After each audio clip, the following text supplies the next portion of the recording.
sides of Sandhawk. And there we actually get to see waterfront. And actually, one of the things I want to go ahead and point out, as you mentioned, they do start getting a little bit more comfortable with that. They know everywhere to go, right? And we even saw some players just pretty much being a little bit munchkins, crawling around under the bridge and just shooting people. So that was from GT Doye. I remember that. He was crashing on the bridge. Really impressive stuff here. Pubg, though, one of the popular drop spots in the middle of the map, along with School. Both of these centrally located, and they're very easy to access here. School has Rosehook and apartments right next to them, so very easy to go loot up in these locations. And we saw Rosehook have a lot of drop spots. Yeah, it's pretty much a valid hot drop, I would say, and another hot drop that if you can actually go ahead and control this area, military base, you are more than likely gonna go ahead and just come out with so much loot that you're not gonna have to worry throughout the game. Military base, a very strong place to go, but at the same time, a lot of choke points there on the southern island. You got each bridge. It could be a little bit dangerous trying to travel north to get into the safe zone. All right, gentlemen. Well, it is time to get the tournament ready for day number 2. It's going to be game 5 here as all of these teams look to rack up points. We're going to Erangel. It's going to be first-person mode. PB7, take it away. Excited to do so. This is going to be lit. That's what I'm talking about. We've got game 5 in store for you today. How's it going to be? Who's going to win? Who's going to place at the top of the ranks? That's all coming to you here shortly. But what I know is this is going to be in first-person perspective, which is an all-new look. And one of the things that we're going to be looking at right now is this plane flying into the arena, dropping us something special. Yeah, it is going to go ahead and be dropping us a Samsung Galaxy Note 9. And I'm going to go ahead and tell you, I've been actually using it to take pictures with the audience, and the pictures are freaking solid, man. They are fire. So good. Fire. Oh, let's look at this plane path. Oh my goodness, PB, look at this plane path. We talked a lot about the drop spots. Better? We talked a lot about the drop spots, and it was, BRK yesterday all day long going to Watertown. We'll see if that continues here today. BRK really kind of an interesting drop strategy, having one guy go to the garage and try to prevent some cars. But look at the plane path going right through the middle of the base, over military base, right by Noye, and then over Pachinki directly. So we could see some hot drops here, and then also you're going to see Gangstars probably hold on to head to their favorite North Georgia pool spot And here. something that I'm looking for here is that more than likely Wildcard is going to try to go ahead and like South George, which is something they're comfortable with.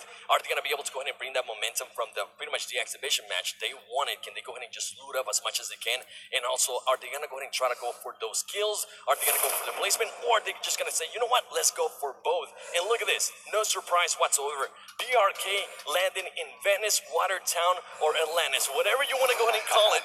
They make this their home. They are not going to go ahead and they just want to stay here. It's flooded. If they just put a name on the map, we'd know what to call it. But we've got C9 here dropping out in the middle of nowhere, seemingly looking for vehicles here, or they're planning on looting up the shack for all of their wares. Carnage with the bunny suit here. Interesting choice. We got Illuminate running around in the desert as well. So here we go. We've got some fun stuff running around, and we're looking solid here for game number 1. Looks like Evos and Wildcard here doing their thing in the apartment compounds. They are pretty much just trying to loot up as much as they can. I see there, Seaguy just with one of those shotguns. You definitely don't want to go ahead and be close to that man, because if not, he is going to go ahead and be destroying a lot of stuff. And Evos, the only thing that he can find is a pistol for the moment. He does have to watch out because Wildcard is very close by. Wildcard with Evos. It's going to be an interesting fight here if they do decide to engage this early on.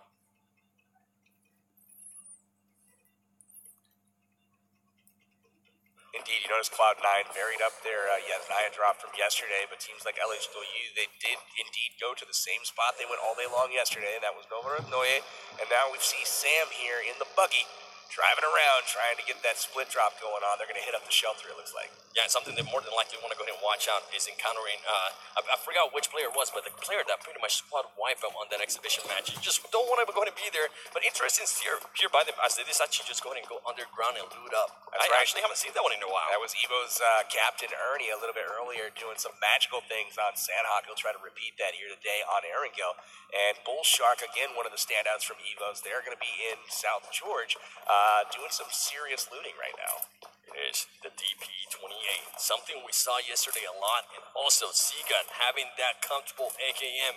I seen some clips of him. He was able to, I believe he was able to destroy Athena, one of the players there from South Korea. Great player, but Seagun coming out on top there, and as we can see, great Asians here, as pretty much they decide to go ahead and start moving away from Evos, and they don't want to engage that early. Indeed, we've got GT Doryu doing some looting themselves again in North Georgia Pole here. Interesting position. We don't see Gangstars on the map currently, so maybe they went somewhere else. Some teams trying to, drop some surprises and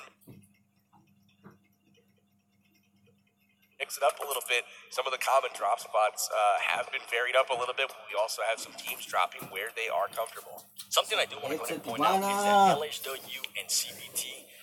LHW pretty much is a noble, and CBT is military, and nobody is challenging them, meaning that more than likely, people are just going to go ahead and be able to loot up as long as they can, stay there as long as they want, and pretty much just wait for the right moment and then start pushing the action whenever they want. That's right. We got total rank overall. RRQ Athena sitting at the top spot by 140 points right now. We got LHW in second place on the back of 54 kills. Crazy performance from them so far. And CPT with their own bundle of kills sitting in third spot. And again, the Asian teams dominate the top 6, and then we start seeing some others trickle in down in the top 7 through 10. Asian teams definitely showing them how it's done, and look at the Gangstars as we know them there. Pretty much, what gun is that? By the way, I love that backpack and I love that helmet. We've been seeing it a lot. I'm definitely, once I get back home, more than likely, I'm going to go ahead and get into PUBG Mobile and try to get me one of those. As we see KWCD here starting to get some shots on that team wildcard, just saying, you know what, once again, too early to go ahead and engage. Let's just go ahead and move around. Let's go ahead and start rotating to the safe zone. Well, Wildcard already knows where everybody is, and in their area, rather. They decide to rotate around, and they're going to pick up some buildings here in their rotation south. The UMP, we actually saw some work there early from Sandhog, and my goodness. That thing was a laser beam from a long way away, but that's what you can expect from a submachine gun. Those guns are typically known for having very little recoil, but the disadvantage that you have with those guns is they're 9mm rounds, and they do far less damage over range, so he's got to land a lot more shots. Even though there's very little recoil, he'll land a lot more shots to get those knocks. Yeah, but if you are able to go ahead and get somebody in a compound and they don't really have the equipment, you're going to be able to just go ahead and destroy them. Sometimes you might even be able to shoot people with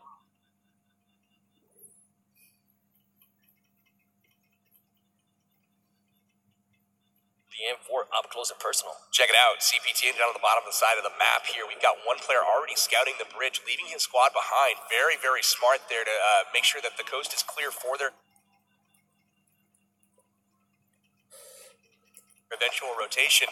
Good stuff from CPT down south as they clear out the military base of loot. Yeah, and that's something we have seen a lot there from the Asian teams. The knowledge and awareness that they have, they want to go ahead and make sure that they're one step ahead of everybody, right? They're always moving at least just one player forward, letting them know. Being a scout pretty much is what it is.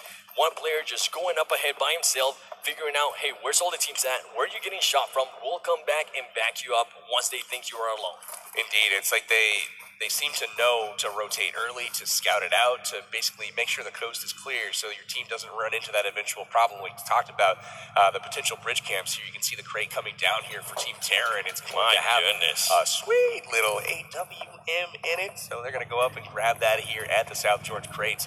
And we are looking strong right now for the Indian team. That's definitely one of those. Oh, that's going to be interesting. He needs some help from his teammate. Bad luck there for the Indian team. Oh, baby. Gonna need some grenades, boys. Let's go get some frags and try to throw it at that crate. Maybe we can knock it off the top there. But that's an unfortunate drop spot for that call-in. That is a hell of a tease there by him saying, hey, you want this AWM? You can't get it yet. Go find a grenade and blow me out of this top. Oh, that is unfortunate. So they're going to go hunt for some frags there because those are game-changing guns that are in that crate. That is good stuff here, but that's kind of how the tournament has gone for them thus far. Let's hope that they can get that loot. We will see. But again, the more time that they fiddle around trying to get into that crate, the more time it's going to cost them looting and in rotation. So this actually could be a huge detriment to the Indian squad, Team Terror. Yeah, and it pretty much comes down to how bad do you really want to go ahead and get that crate, right? Is it worth their risk? Because the team is going to go ahead and start seeing that smoke north of George Bowl, and they might start sitting. And look at this, as we're seeing that, Evos is now starting to get pushed there by, actually, Team Terra is starting to get pushed there by Evo, so it might not have been so great to go ahead and try to get that, as it's now pretty much a hit Bull marker. Shark with a DP from range, taking him down, and there it is, the mini firing in from Torpedo, holding down JC inside of the warehouses there, but Evo's not shying away from the fight at all. They know people are here. They see that crate saying, "Hi, come loot me," and they're thinking that they might do just that. They are carrying a lot of frag grenades so far this tournament. Maybe they've got what it takes to get that thing off the top of that. Saying namaste and bye, because you're not going to be able to get Look it. at the push here, though. They are not scared at all, dropping smokes to get out, and they are on the offensive. Here they come. This is something that Team Terra has been used to so far this tournament, is being on the defensive. So, and I actually want to go ahead and see how Team Terra handles this, because we saw them being super passive. And Evos, as we know them, they're a very aggressive, and I mean super aggressive team. So I want to go ahead and see how they handle this. Evos are starting to throw from every single angle. Great Team grenade. Terra, Sakria there gets a little bit hit by that grenade. He's more than likely going to go ahead and try to heal up. He jumps out, the Madman being a little bit aggressive, but sadly for him, he didn't have enough health. He almost took out Evo's earning, and that's something I love to see there from the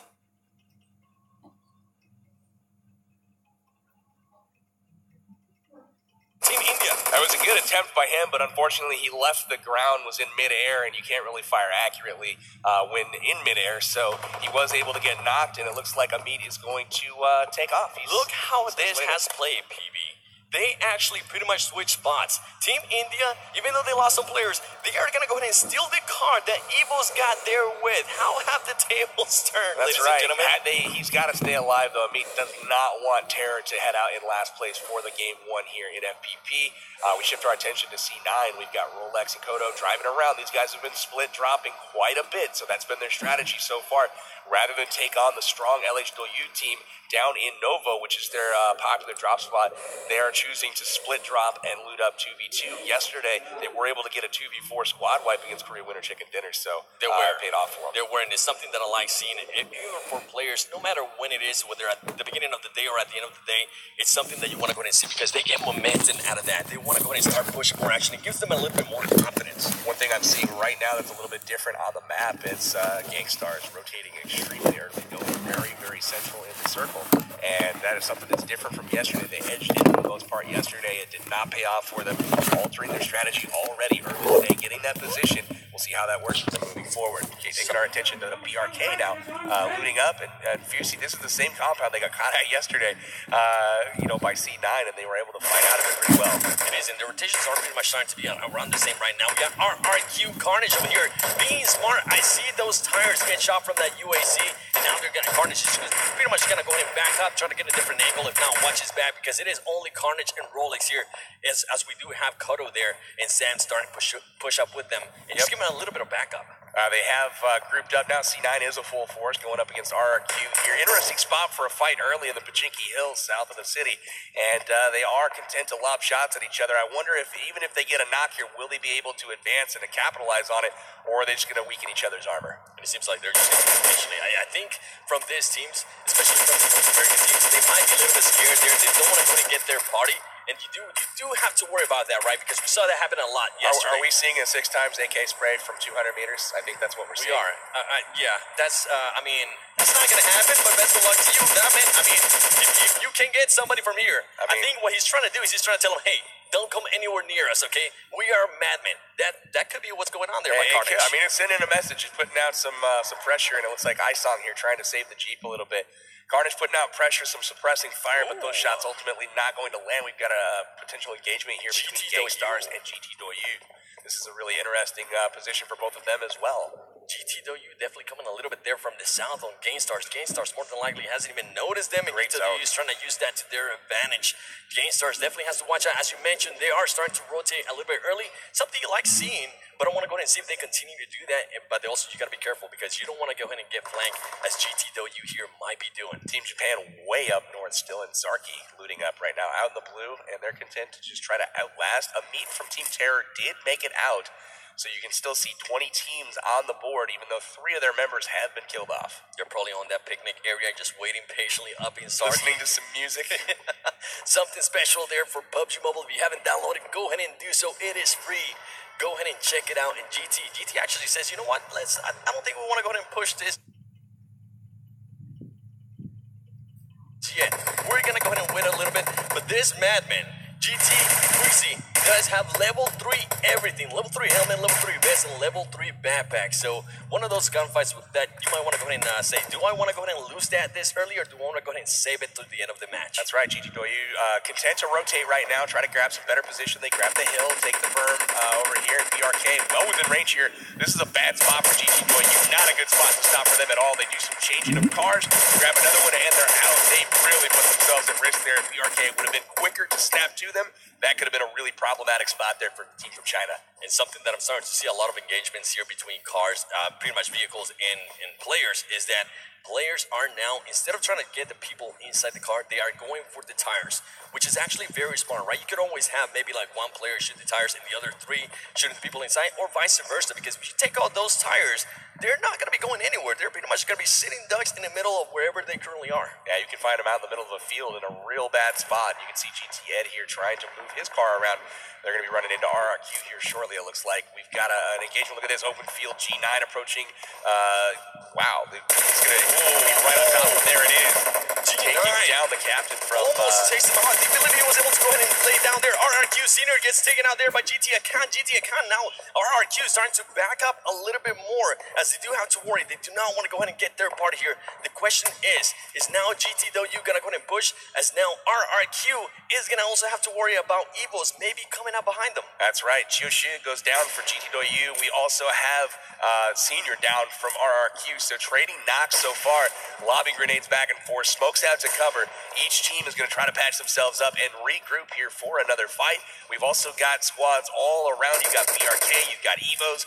This is a really interesting position. We've also got Big Russian Bot approaching here as well. So a lot of open field action right now. Not the greatest of positions, but these teams hoping to use the terrain. You can see that slight slope there in front of the RRQ squad that is protecting GT Doyu. And that's one of those teams. Big Russian Bot is one of those teams that I'm looking forward to today. Look at this see what they're compound. able to do. Ooh, all right.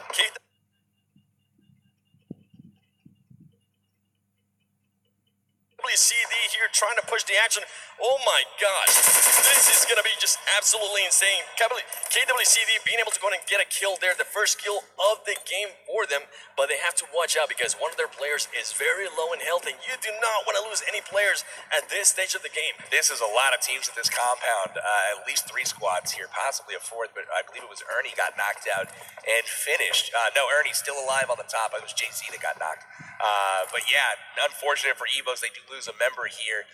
He is the second team to lose a member besides Team Terror from India. An interesting place here by them, as Evo just says, you know what, and we're seeing this a lot now. Evo says, we're not going to go ahead and engage. We already lost 1 player. You know what, let's just back up a little bit more. Let's rethink this. Let's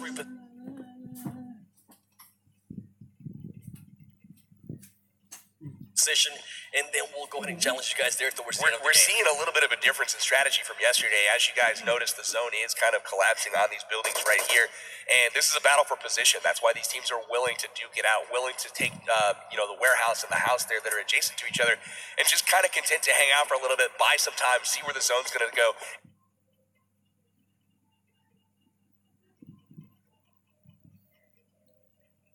If the zone goes elsewhere, they have an opportunity to disengage and retreat and actually go to zone to get in there. But this is kind of a challenge earlier situation where they're trying to get that dominant position earlier on like the Chinese teams did yesterday. It is, and if you're in those warehouses, you kind of have to be careful, right? Because you only have 2 points of entry instead of the house. You can actually enter from maybe the windows or anything like that.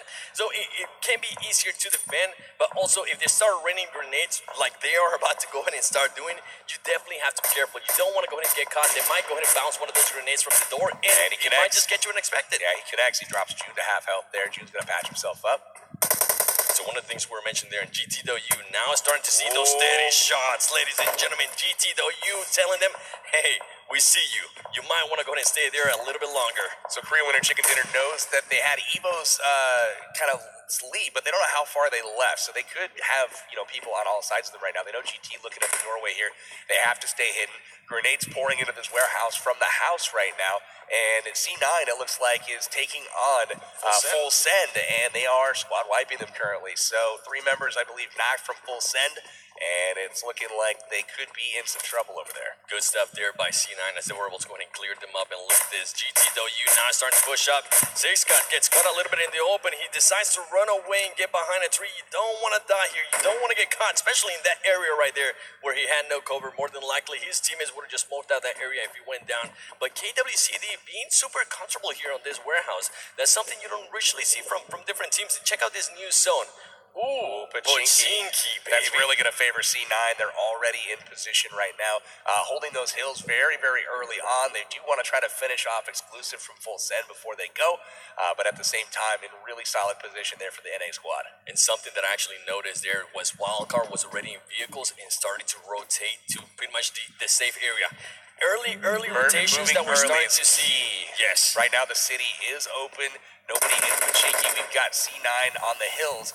This could be really, really interesting. Zuxi here from BTR looking at the warehouse. Korea Winter Chicken Dinner over there occupying it. This is tough. BRK versus RRQ here. Somebody gets taken down there. Boozy from BRK and Gainstars actually being able to go in and explode from BRK and getting some kills for themselves. Ladies and gentlemen, BRK is eliminated from this. Can we get some rips in the chat for BRK? Those crates in the field look awfully lonely out there. That's an unfortunate way to go out. BRK catching a lot of bullets, both from RRQ and Gankstars, as RRQ was ultimately the ones that made it to safety. Or did they? Heading up the hill right now. Gang Angry pouring in the shots. They are landing. Angry pretty much making sure they get that vehicle so down. Close. One more shot and one of those players would have got HP. knocked down. Even that car smoking a little bit longer. And Gainstars might have been able to get that squad wipe from the explosion. And Isong both with very, very little HP. The car about to explode. These guys are going to stop just out of range and patch themselves up. Unbelievable stuff there from Gankstars, both taking out BRK and then putting some serious pressure on our current leaders. Yeah, and it looks like pretty much that RRQ is going to go ahead and start rotating a little bit towards the west there, towards that compound southwest of Pubg. And look at this, LHW getting in and starting to go in and actually they kill Ernie. Ernie is out of the game there for Evos, one of the great players that we saw yesterday, being able to go in and squad wipe people left and right by himself. That was a little...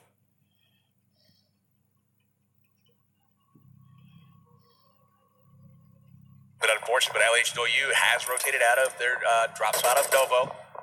Now, if you're wondering what that scarecrow's there, it's because somebody earlier died right there, and more than likely died to an AK. Yeah, that's Jay-Z's Scarecrow. Oh my gosh. GTW just waiting patiently, actually getting somebody there from KWCD. Oh, there they have go. to watch out. They want to go ahead and maybe get away from that BTR. Just saying, you know what? I think it's time. Let's just go ahead and get out of here. We don't really want to go ahead and do this yet. This is an interesting spot to be. Leapers trying to get across the field, still have GTW up on the hill, raining shots down, and BTR is contentious to get the heck out of there. We also have the CPT team that looted up a military base. They have entered the fray, firing some great shots there with the SKS at range, but unfortunately it doesn't pay off. Hero coming in, Kinris getting some great shots down and knocking the player from CPT. Hero being able to actually finish that player from CPT, that is going to be huge as hen. She says, you know what, I'm going to go ahead and move out from that area. Maybe being on top of that hill is not best right now, especially because you can get third party from all over the place. And Big Russian bot just waiting patiently here, raining shots on different players left and right. Bigatron Fanatic going up the hill, gets knocked out of it. Very nice job by Appa here, taking him down. He's going to try to go for the finish. He is crawling away at the moment. Looks like he's a little bit out of sight, but no, he does see him.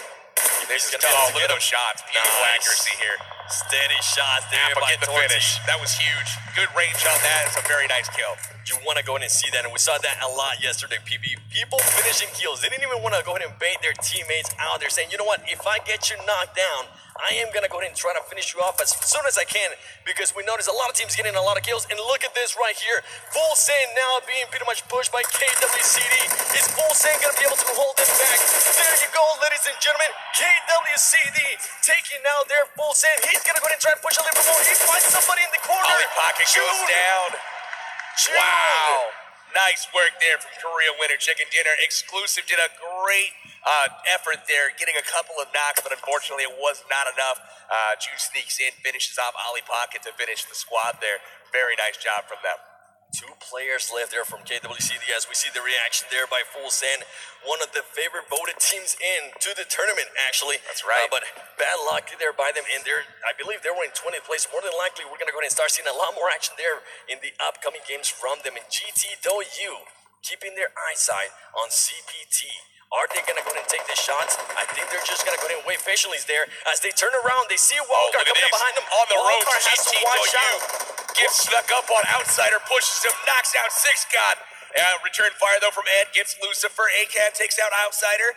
And, oh my gosh, look at this third-party action. CPT 17 taken out one of the GTW guys. So GTW has a couple of players getting knocked from behind as well, helping out Wildcard here in this situation. I believe they traded there. 2 players down from Wildcard, 2 players down from GTW. GTW has to worry about CPT as well. Nice shot from Hot Jukes. Hot Jukes being able to go ahead and finish some people off there. They also have to watch it because a lot of people were laying down. As we see, Illuminate now starting to come up. This is going to be wild, ladies and gentlemen. Look at all this. They're in trouble. There is just 1 player left. 1 car has already exploded. We see GTW 2 guys up. just 2 guys up for patiently. GTW. We got one that just healed up. Looks like C9 and Hero going at it as well. Kinris, Hero. Oh my goodness, Carnage is down. 3 people down, all up to Rolex here. Can he deliver? Rolex, Hero pretty much playing the Hot Jukes there. He's able to go ahead and connect some shots with Rolex. Rolex backs up. Is he going to go ahead and try to pick up Carnage, or is he going to go ahead and get pushed by Hero? Rolex just waiting patiently. Got to reload there, get that M4 back in play. Right there. And look at this, LHW smells blood. They hear the shots incoming. We've got fire on the ground. Rolex so far untouched, but look at this, Hero getting third party here. LHW not in trouble. Oh no, this is chaos. Chaos.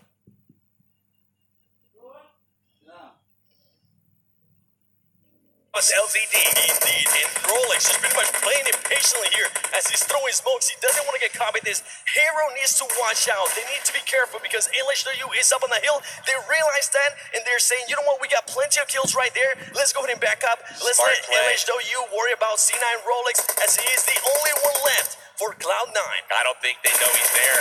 Hero is going to take off, and LHW has their attention completely focused right now on Hero, driving away from the scene. Rolex has smoked himself out. We'll see if he's able to use that to his advantage, but LHW has come in and has said, this is our turf. You guys need to leave. If Rolex was to push out there, he might have been able to get some kills as LHW is pretty much waiting patiently. We see Rolex waiting inside the shack. They do not have any idea. He is surrounded by LHW players, but they have no clue that he's there. I wonder if he's going to try to go ahead and throw another smoke or if just he throws stay another smoke, they'll know he's there because right now,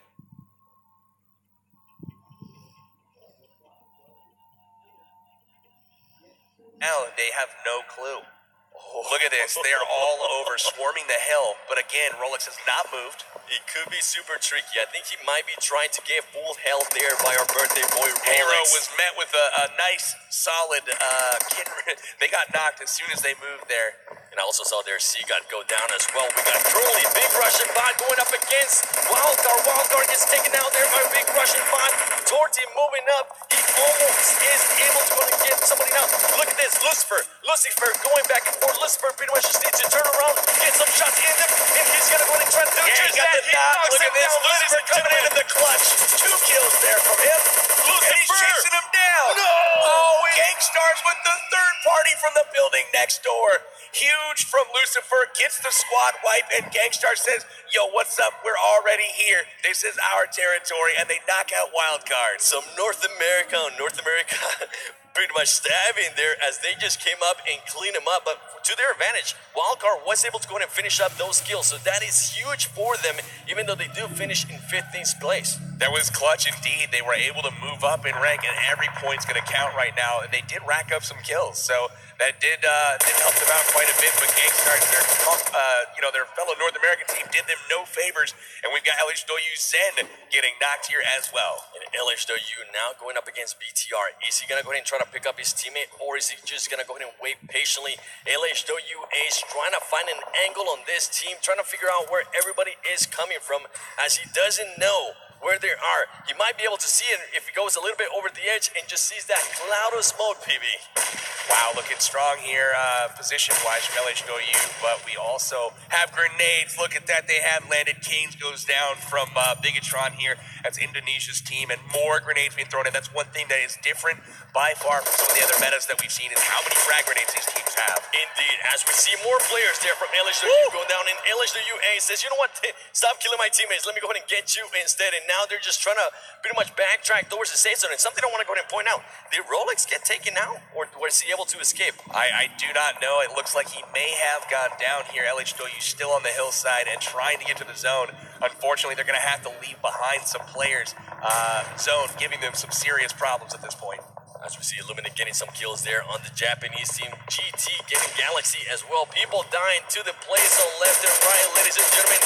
Keep in mind there is 11 teams left. RRQ getting some shots here on Illuminate. Two strong teams that we saw yesterday. And Evo's here pretty much using that smoke to their advantage, trying to get as low as possible as a Munchkin not getting shot. Pretty much those bullets were passing right by their head. That was really, really good accuracy there from G9. He was right on target with most of those, tracking those individuals in the smoke. Unfortunately, couldn't land enough to get the finish there, but Charisma now going down. GG Sala going down. This is trouble. This is RRQ against CBT. CBT hand says, you know what, let me go ahead and hop out of that car, and look at those shots right there. Right through that tiny window. RRQ G9 just saying, no, don't peek. Don't even give me a chance to shoot you because I will. And you know what, if there's a team behind me, I'm going to go ahead and turn around and start shooting you at you as well. I love how he spreads those bullets around. He keeps multiple people pinned. Hitting, oh, look at that, in the window. Zen gets popped there. He's able to kneel and heal. Get that first aid off. Against KWC, trying to figure out where that team is at. Can he go ahead and push through the window? He's going to go ahead and do just that. He finishes one off, and that is going to be it, except June is just waiting outside by the car. He doesn't realize that they're already inside the house, and they're going to go ahead and come out from the left-hand side. He has to be careful there. He does throw that smoke, and he starts, you know what, start backing up a little bit so he can maybe find an escape route. He's in a good position to catch somebody off guard, but only one person. As soon as he fires, they'll know he's there, and he's trying to make his way out of there, trying to preserve that 8th or better rank. It looks like he's trying to keep himself alive. It looks like Gangstar's now moving out of their compound, getting ready to face Evos here. And Evos has to watch out because Gangstar's is coming in hot. They had some great last two games yesterday, and I'm loving this by them. They're starting to get into the cars. They take out GT, don't you? Great ways there, Pyra. Holy cow, he's been rocking that thing all day long, and it's been absolutely lethal for him.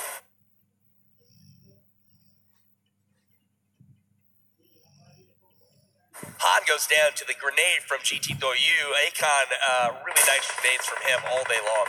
Gangstar's waiting patiently, and it's paying off as we see somebody there behind the LHW. They have to be careful. Illuminate's gone. Illuminate is gone, and RRQ might have the same fate as LHW is just waiting patiently. CPT.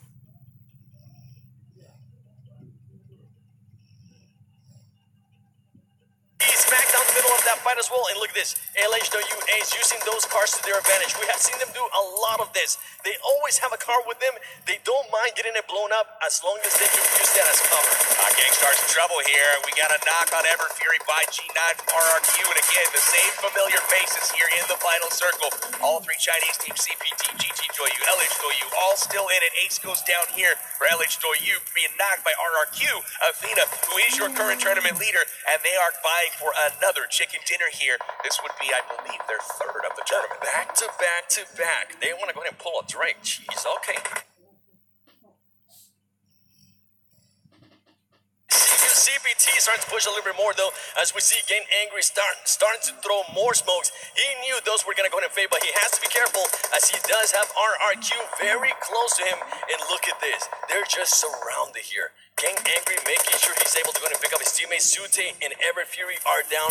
Great players. If they're going to be able to pick them up, that is huge there for Gainstars. Pyra getting knocked there by Isong. Good shots there from the M4.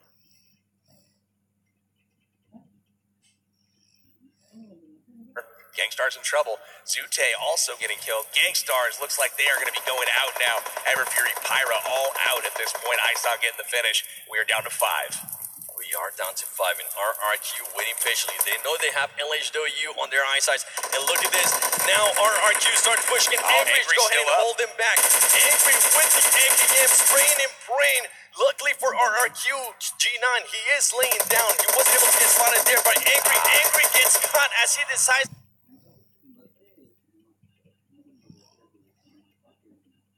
to go ahead and push, and that is it, ladies and gentlemen. Down to 4. Gangstar is out.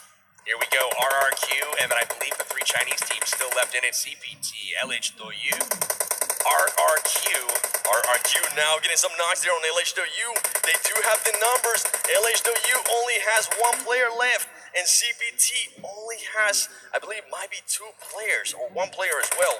Which one is the other team's?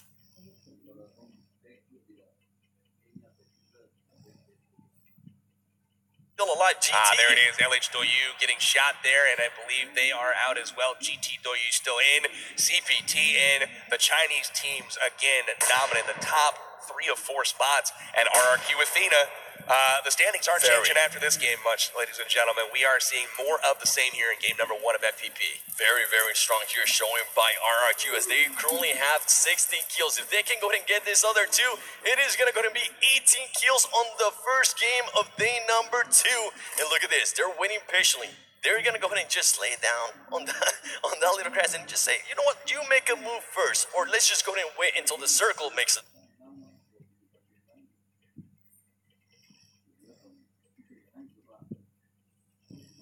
Move. Trying to jockey for position here. It's a battle between CPT and GT Akon, trying to figure out who can live longer, who is going to be seen first. RRQ can definitely be a little bit more offensive here. RRQ spots CPT. Nice now shots. It's all up to GT Akon. Can GT Akon able to clutch this as he is going up against 3 players from RRQ? And here comes the shots. GT Akon shooting. He does get spotted. He's spotted. RRQ too strong, ladies and gentlemen. They get back-to-back wins as they are more than likely going to go ahead and still be at the top of the leaderboard. Huge game there by them. Not only are they going to stay on top of the leaderboard, they won that game, getting their 3rd chicken dinner in a row. But check this out. They dropped a ton of kills in that game. We are talking massive points here for RRQ Athena. GT Doyu finishing in 2nd place, and the comfortable Penguin team, again, a familiar 3rd place as they are in 3rd place overall in the tournament. Look to see them continue a strong top 3 team. Man, more of the same, although we did see better performances from the other regions in this game.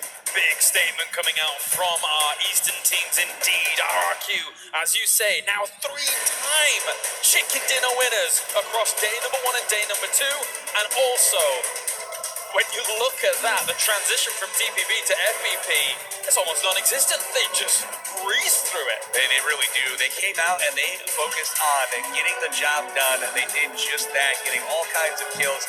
One thing you see from these teams is they aren't fighting each other a lot. I wonder if they're aware of their own placements on the map when they're close to each other. They're knocking out the competition, and they're making their whole region look really good. That is very interesting there. I did see a W team just waiting patiently, just looking at CPT and saying, do I want to go ahead and shoot?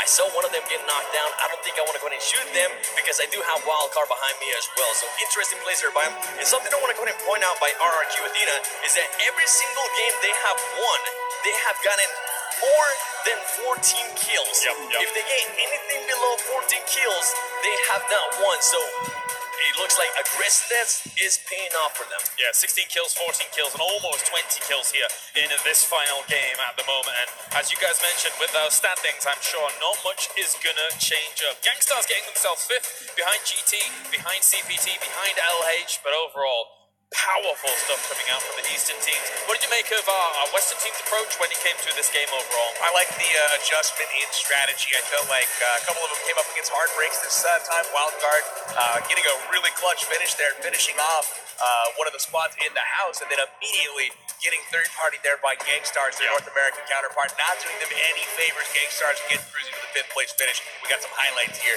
from day number 2, round 5. That's right. One of the highlights is pretty much Team Terry just trying to get airdrop, but they weren't able to, and they took so long that Evos just came around and finished them up. Evos taking full advantage of that, and KWC here being able to go ahead and take down some people from Evos as well.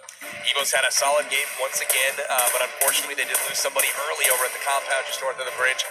Looks like Appa here with great long-range shots. The Pubg exclusive getting a couple knocks here, but June able to finish him off and get the wipe. And Wildcard there, you see Pyra with that deadly UMP. It would work. And that's what we're talking about as Lucifer. Look at him, just the Scar L going in and out of places, getting those shots, but sadly, he got knocked down by Gangstars there. Good to see them getting kills, though. I really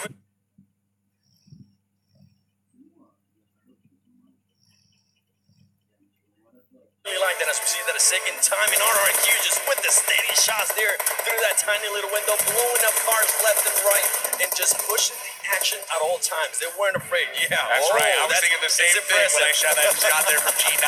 One of the smoothest little 1, 2, 3 through the window, getting that headshot. You see Gangstars getting popped from across the field here from RRQ.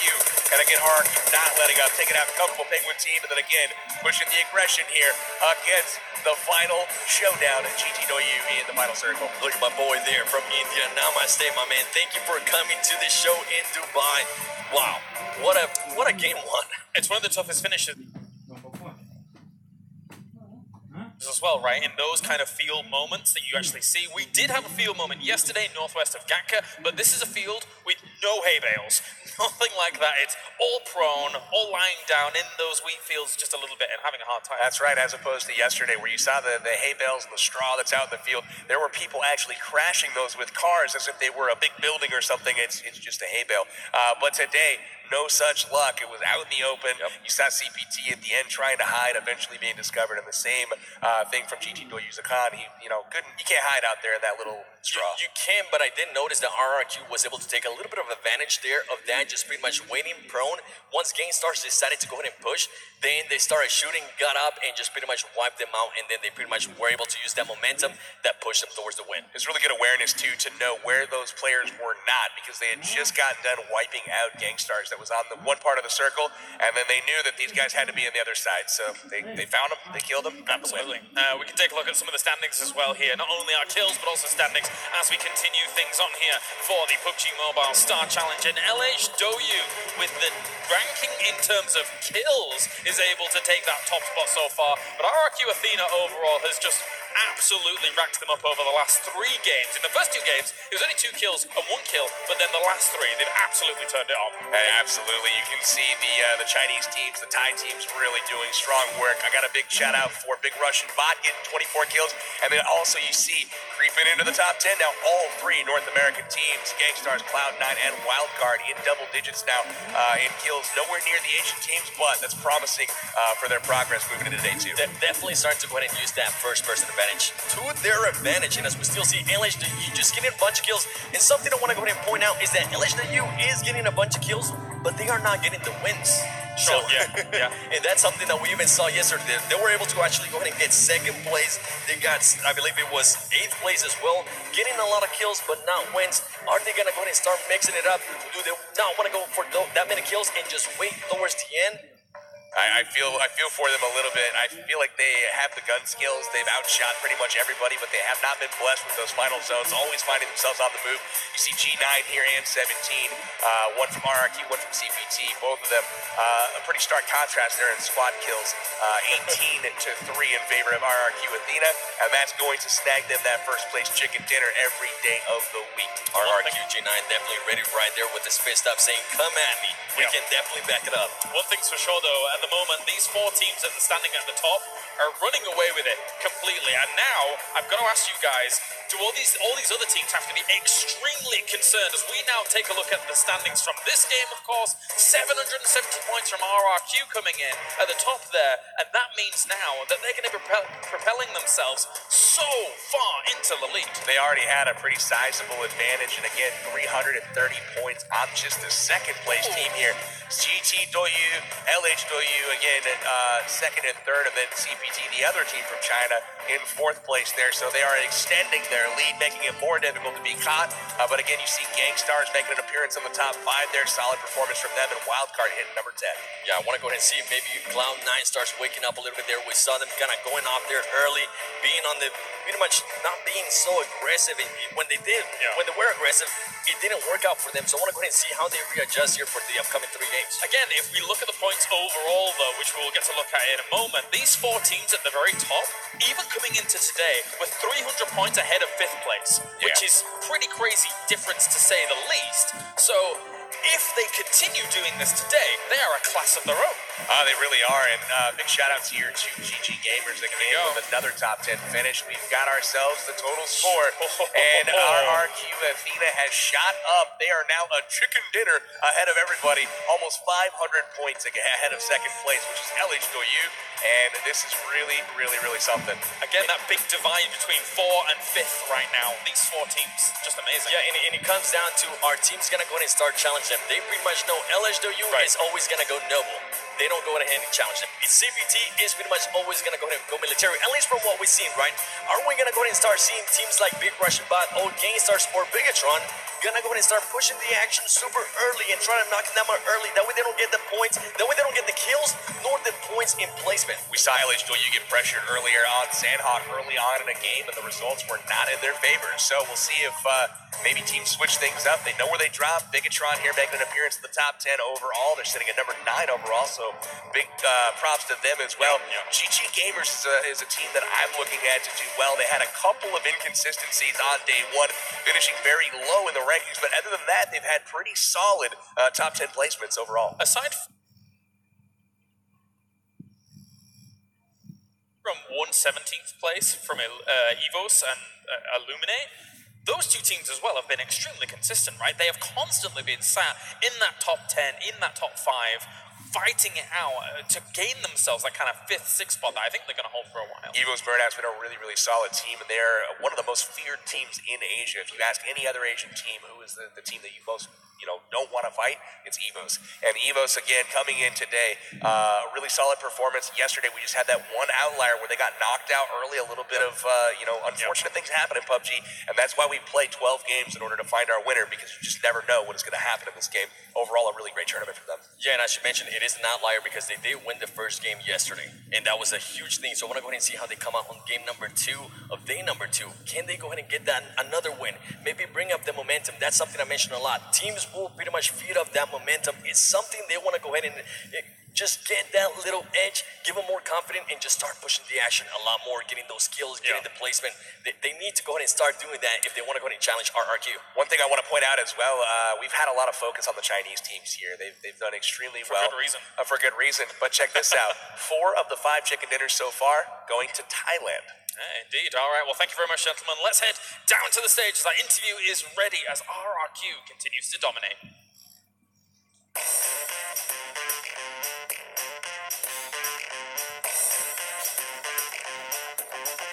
Welcome back, guys. Thank you, Clarice, for sending it on over. We are here with RRQ's G9. He might look pretty familiar. He's actually the twin of the captain, D2E, so fun to have him up on stage. We're going to be asking him a couple of questions here. First question being, so we had TPP on the first day. We're back here on day 2 for FPP. Which one do you prefer? And, do you feel comfortable in one or the other?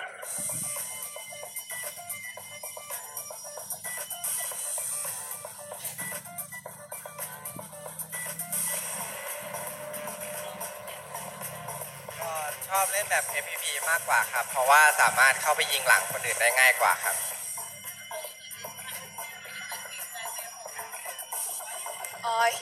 I like FPP more because I can shoot more people from the back. Okay, it's good to be sneaky. I like that strategy.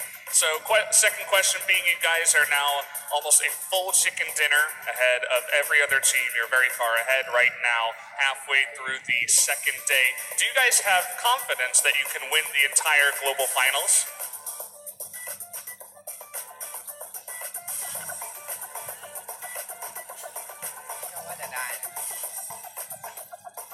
Yes, I have confidence.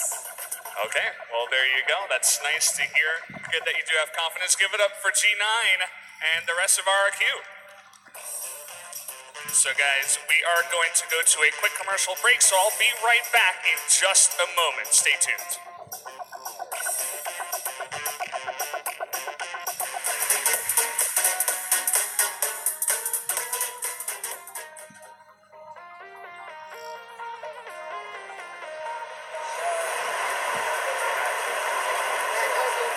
Pubg! Brothers, my brothers here.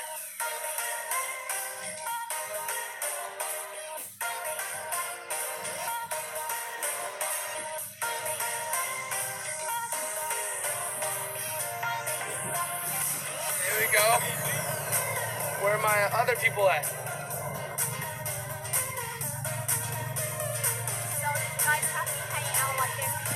Well, I mean, it's so crazy because we all live in different parts of the world. So this is like the second opportunity, other than the North American Challenge, to actually be together in person. You know, we spent so many hours in game together. So being able to hang out together is just, oh, it's awesome.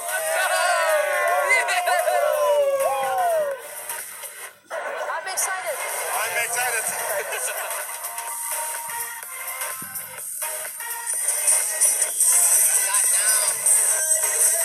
有这几天我们都是晚上一起研究那个新手机，还有战术，还有研究了其他战队的那些比赛视频。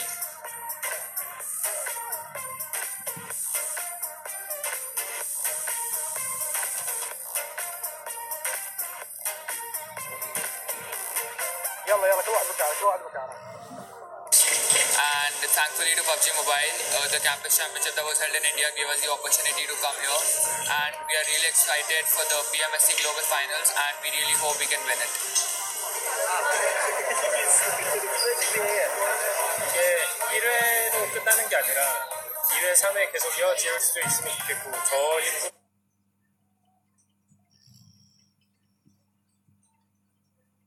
뿐만 아니라 많은 전 세계의 사람들이 이런 기회를 얻어서 좋은 경험을 해봤으면 좋겠어요. Saya suka PUBG Mobile.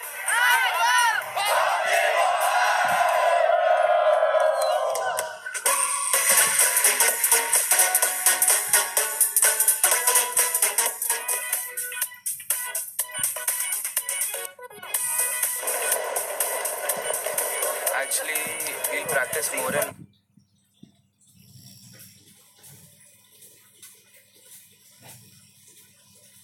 because we know that we are competing with most competitive teams. So we'll practice, we'll improve our skills more, and let's see. Merak ediyorum. Özellikle yemeklerine. Hayatımda hiç deve eti yemedim. Deve eti yemek istiyorum. The terrifying nightmares. Team Pyro. Fighting.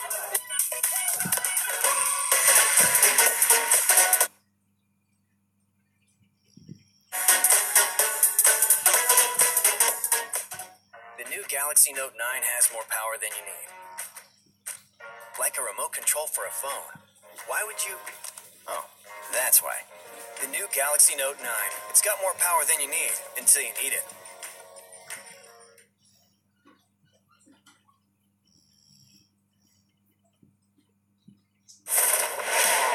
After re-listening to our player community, Lightspeed Studios took some time and effort to make things as flawless as possible. How do you transfer the map from PC to mobile? That's easy. We simply copied and pasted. I was just kidding. Yeah, whenever we have a bigger city area, there's a greater pressure on performance, especially on mobile devices. Therefore, parameters, specifications for terrains, buildings, vegetations, and more have to be precise in order to run the game smoothly. We also simplified complicated building structures and city items to make it easier for players to loot. The brand new Dusk mode provides vastly different visual experience. We got 3 new weapons, each with its unique characteristics. Even some of our vehicles got a fresh new paint job. The desert map is 50% larger than the island map, so there is way more content. The The area outside the city is a wide open mountainous region which lacks shelters such as trees or grass. There's way more middle and long distance combat which requires greater precision when shooting. So players better get to be good at estimating their relative positions from enemies to find the best hiding spot at the back of a slope. Actually, some of our less popular places, such as island, mine caves, ruins, have good loot. Trust me.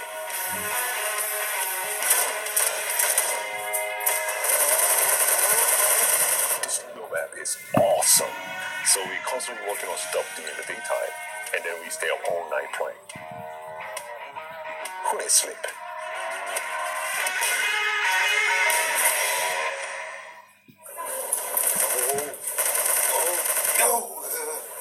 플레이 법 좀 봐봐.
To the PUBG Mobile Star Challenge Global Finals 2018. Whew, had to breathe there for a moment. As we do have our next game coming up in a few moments' time. But before we do that, let's recap what we had happening game number 1, of course, here when it came to Erangel. Overall, I think 7. Something that to highlight here is the fact that our initial playing path and every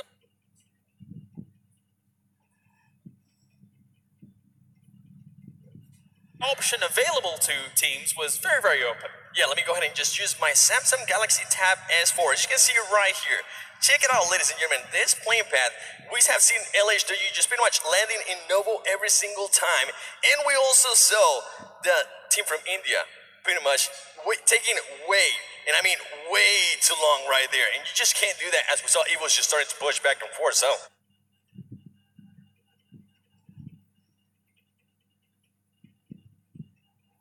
You're gonna have to get out of there. We knew that crate was gonna pose some problems, and that crate did pose some problems. The AWM, they're acting as a little bit of clickbait, if you will, and Evo's coming in. We don't know nothing about that. No, you know nothing about that one, that's for sure. Anyway, regardless of that, I'm moving them on as fast as possible. Talking about game number 2, here onto Erangel. Are there any changes that you want to see from some of these teams coming in? I will get your thoughts on that in just a few moments, though, of course. Sounds really good.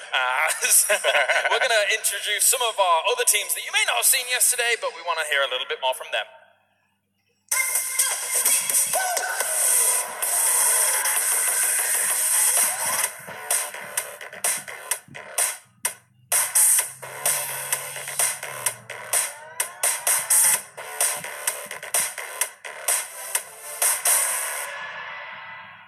คิดว่าในระดับโลกก็คงไม่ได้ยากเกินไปที่เราจะคว้าแชมป์มาให้ได้ครับตอนนี้ยังไม่ได้คิดเรื่องเงินครับตอนนี้คิดแค่ว่าจะเอาที่ 1อย่างเดียวชิคเก้นยิงเกอร์ที่ 1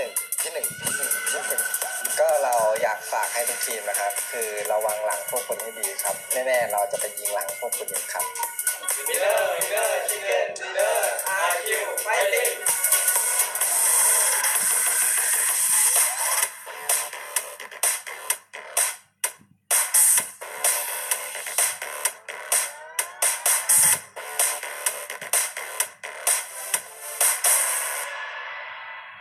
My parents was very glad and just can't say anything. They're just happy with both of us. Don't meet us in early. If you meet us in early, I will play you out.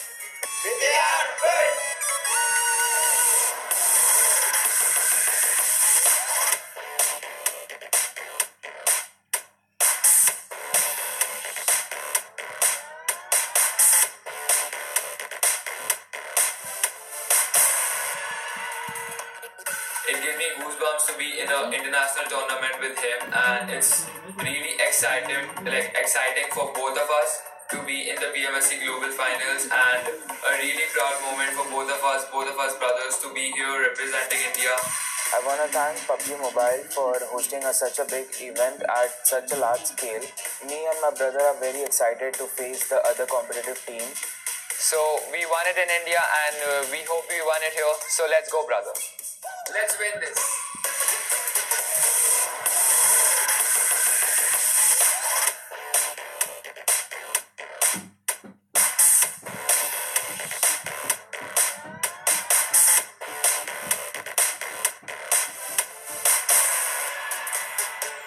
全て分割して1位になりたいと思います。タイのアジアファイナルで実際に戦った RRQ だと思います。最多キルになれるよう頑張っていきます。優勝できたら本当に嬉しいと思っています。一日一度勝つトロフィー。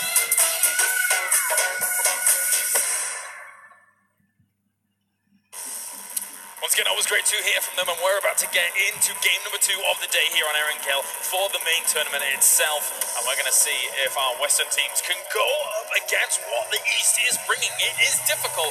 There is a big divide there right now, and a team like Cloud9 going to have to step it up to try and bring it. They really are. They're bringing that hot oil from the East, frying up that chicken left and right. Looks like RRQ Athena. Somebody's got to stop them, man. 3 chicken dinners in a row. And then we've also got GT Doyu, CPT, LH Doyu also rapping at the door. Each and every game, those 4 teams rounding out your top 4. And I'm really hoping that we see some shuffling maybe here moving forward. Maybe GG, Arab Madness, maybe they got something to say for the hometown. Also, the big Russian bot, we saw them being very consistent there on day 1. I want to go ahead and see what they do here on day number 2. Are they going to go ahead and continue that consistency and try to push a little bit more for the top 3 spots? And just who's going to go ahead and challenge? Like, who's going to go ahead and challenge CPT on military? Who's going to go ahead and challenge LHW in Noble? Are any teams going to go ahead and try to take that risk? Or are they just going to pretty much let him go with it? Are they just going to give him as much time as they want to loot up and then just wait until the end? You think overall here with, you brought a big Russian bot, and I want to continue on that train of thought for a moment here. They've been one of those kind of middle-of-the-pack teams that has got themselves a few kills to their name. It's difficult for some of these middle-of-the-pack teams to get a ton of kills because it's being soaked up completely by that top 4. So if Big Russian Bot has the opportunity to do so, I definitely think they're capable to get big numbers there. I think everybody has to start pushing. You're seeing huge kill gaps right now between the top 4 teams and everyone else. I mean, we're seeing, 8th through 10th place now in the kill feed is the North American teams, but again, they're 40 kills behind some of what the Asian teams are doing. Do the math on that.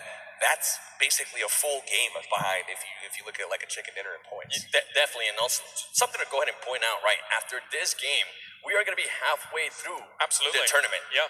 It's not day 1, baby. This is a milestone You're going to game. have to push the action. If you don't do so, you are going to be so behind in points that is going to...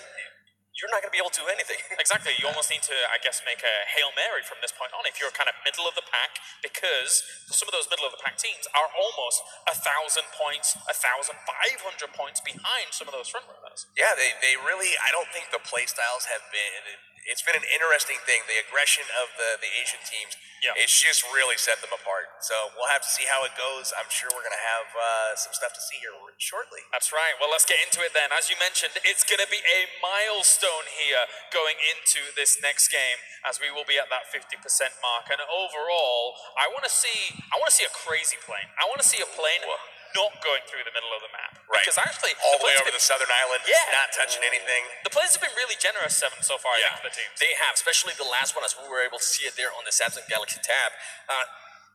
If you see those, they're going to pretty much just go to, if it goes straight down the middle, they're just going to go to wherever they want. Now, if they go up north, where some teams, as we see, LHW are used to going Novo, and those teams that like to go south, what are they going to go ahead and do? How are they going to go ahead and react? Are they just going to go ahead and jump into a car and go that way, or are they going to go ahead and change their playing style? Because GameStars yesterday actually decided not to go George Ball. Cars are always a possibility with the plane pass. You can drive to where you want to go, but something that you got to keep in mind when you have those offset plane pass is if it's a northern plane path and you grab a car, it's going to take time, minutes even, to get all the way south, and then minutes even to get back if they have a northern zone. So it could be costly, and that's a game-changing decision potentially if you want to go and charge into the zone like that. Definitely is. Well, thank you very much, gentlemen. It is time to get game number 2 here on Erangel for day 2 going as we get things started. Brought to you by Samsung Galaxy Note 9. Let's see who's going to rack up more points. Who is going to go ahead and be the winner of game number 2? And I want to go ahead and see RRQ Athena. Are they going to go ahead and come out hot again? Are they going to go ahead and follow that momentum? We saw them get 18 kills, ladies and gentlemen, in the last match. And before that, on day 1, on the game 3 and 4, they got 16 kills and 14 kills. That is just, PB, that is so many kills as we see the Samsung Galaxy Note 9 coming down from the airplane. And here we go. Game number 2 of day 2. Following on LH Doyu, and again, a very friendly plane path right through the middle of the map, and it's going to end on Novornoye. So LH Doyu, assuming they're going to go there once again, will have the least amount of time to loot up before they got to move to the zone. We've got the Galaxy folks going up to Stalber, it looks like. Interesting drop spot. Evo's going to their typical Yasnaya Poliana. We've also got Terror, again, making a play for Watertown, it looks like. And again, we've got Baraka and his crew, BRK, heading for Watertown as well. So very interesting stuff developing right now. More of the same. We seem to have found a level of comfort, and it's going to come down to the first rotations to see what people do. But check this out. Arab Madness is going to go ahead and try to challenge their BRK on No, Venice. they're peeling off. Did you see that? Arab Madness saw BRK landing there as if it were some sort of surprise at this point, and they peeled off. And they're going to go elsewhere, it looks like. I'm starting to see a lot of teams being more aggressive here. We saw some teams not even having a vehicle and just running around as Fyra is trying to pick up Everett Fury. And they got to watch out because they got Hot Jukes in the wildcard team coming very close by. They know they pretty much like going to where Hospital look at this is. developing. It we got is. Terror coming in right behind right now. I don't know how this is going to work out for them. This is going to...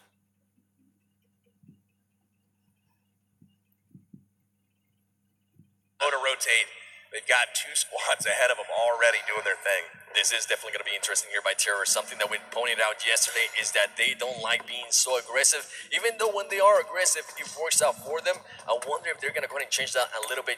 Just in the previous match, as we were mentioning, they got just caught by looking at an airdrop for a little bit too long. Something that I know everybody at home watching this, you probably experienced that, PB, where you see that airdrop, you're like, oh yes, I'm going to go ahead and get it, and then it ends up on top of the building. And it's one thing in a public match to look at it for that long. It's another thing in competitive tournament play. Looks like Terry is going to go to the west side of Northern Georgia Pole, and they're going to split through a squad that is already looting up and crash their car. Terry being aggressive. Being aggressive, trying to challenge GTW. Interesting place here by him. I'm actually very interested to see how this plans out. This is something I wanted to see out of this. Look at the map, and you can see there from the overview, you've got GTW, 4 players split all over Northern Georgia right now. So you've got Gangstars looting up the east of Northern Georgia. You've got GTW all over the place in Northern Georgia. You've got Terror Squad right in the middle of them. Terror Squad has an opportunity right now to really start picking apart GTW one at a time. However, GT appears to know that they are there, and they are starting to kind of shade towards one side to potentially squad up for a fight. And the interesting thing here about GTW is they have a lot of angles. They pretty much have them surrounded, and Terror Squad from India are just going to be in the middle. How are they going to get out of this? Are they going to go ahead and try to engage or loot up and get out? Because they are 1,800 meters away from the zone. The zone is very east right now, so something to go ahead and keep an eye on. At least Terror is able to go ahead and pick up some guns and is going to be able to defend themselves if they do engage with GTW. It's going to come down to shots over there. We've got over here, it looks like, what is this, Melta Power. KWCD looting up. They're being cautious. They seem to be aware of someone's presence inside the compound.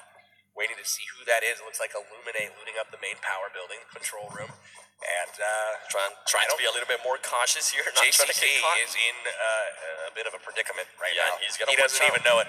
He's got to watch out because, well, at least he does have a DP-28. So if he needs extra ammo, he definitely has that to his advantage. And look at this, KWCD they're working together. If they wanted to, they could take out this player. And keep in mind, it is going to go ahead and be FPP here, ladies and gentlemen. And now, look at this, the AKM. The AKM is a powerful gun up close and personal, so it could be to his advantage there, PB. It's looking interesting right now for JCZ. He has called out that there are people there. He's heard the footsteps back.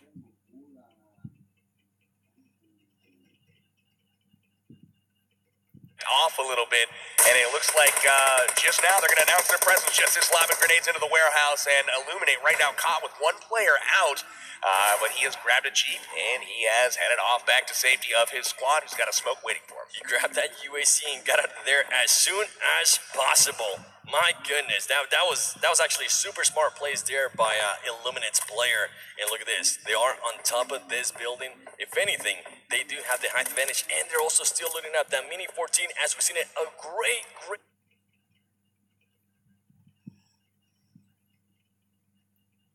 gun. We saw a lot of it actually on the NA finals by Beowulf currently not being here, but other players as well like Hot Jukes and Sam from Cloud9. You can see the GT squad here again grouping up. They've got 3 split one way, one the other, and this is pretty typical of what we've seen from the Asian squad so far. 6 God has been spotted. There you go, the and he gets knocked. That's a huge kill from Anand right there. Can he take advantage? That guy is...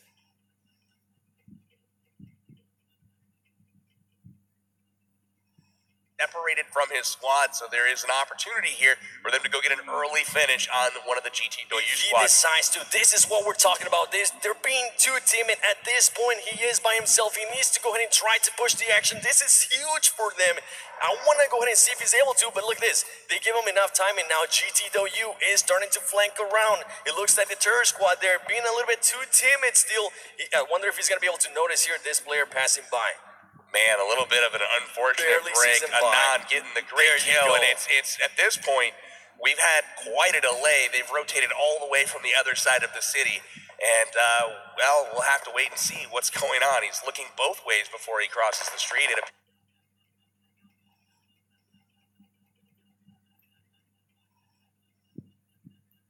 appears to be clear, heading across now at this point. Akon and Ed from the side just runs right through him. So again, just being outclassed right now by the Chinese squad, GT Doyu, just showing their superiority here. And definitely outclassed, right? You want to be aggressive, but you also don't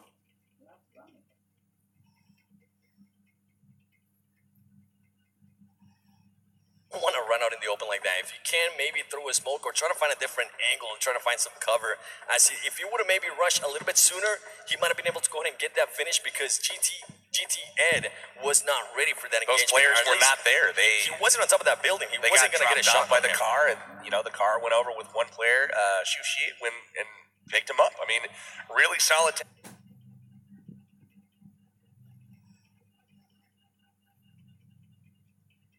Tactical play from GT Doyu and another missed opportunity for the Terror Squad. Just very, very timid there from the Terror Squad, not living up to their name indeed. And look at this circle right here, ladies and gentlemen. Now, something to point out is that GT Doyu is going to have to work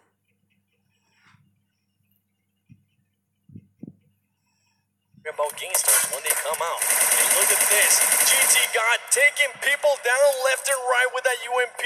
That man has that 4 times on it, and we saw it early, and boy, is this gun accurate.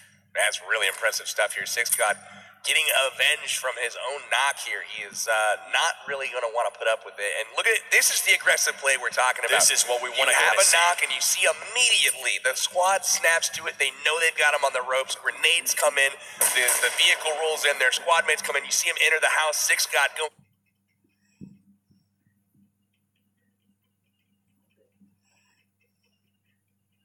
Went into frag. And as you can see, he's cleared the first floor. He peeks the second floor. Nobody there. GT Doyu knows they have him hurt, and they're going to go ahead and try to push the action. They're just going to keep on moving. They have pretty much 2 players down. They need to go ahead and get one more. And look at this. Great play by the Terror Squad as he gets in the car and gets out of there. That is maybe one of the best plays that I have seen by the team from India. It's gonna keep him alive for a little bit longer as a squad, but unfortunately his teammates are left hung out to dry. Amit decides to take things into his own hands. Torpedo gets finished, and unfortunately for the Terror Squad, they are left with 1 member left. And as we see that beautiful replay there, brought to you by Samsung Galaxy.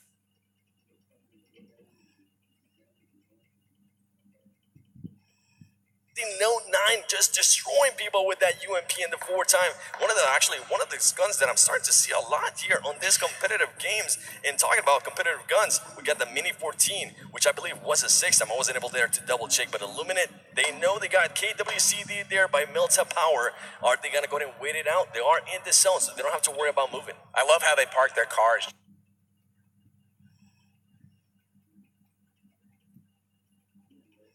Just with that little berm in play where they have them protected, the tires aren't going to get shot out. Nobody's really going to take, bullets at the top of the cars from range, wasting that ammo. You can see Gangstars here from the top of the ridge, hanging out just outside the zone, trying to zoom around and get in. And as we see Sute there on the kill feed, being able to go in and take down one of the Arab Madness players, and Rolex goes down to Evil's Bull Shark to a grenade, and oh my god, the car kill!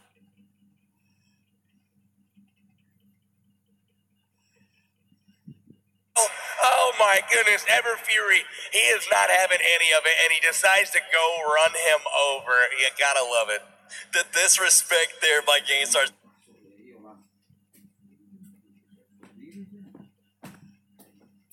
They said, you know what, we're just not even gonna go ahead and jump out.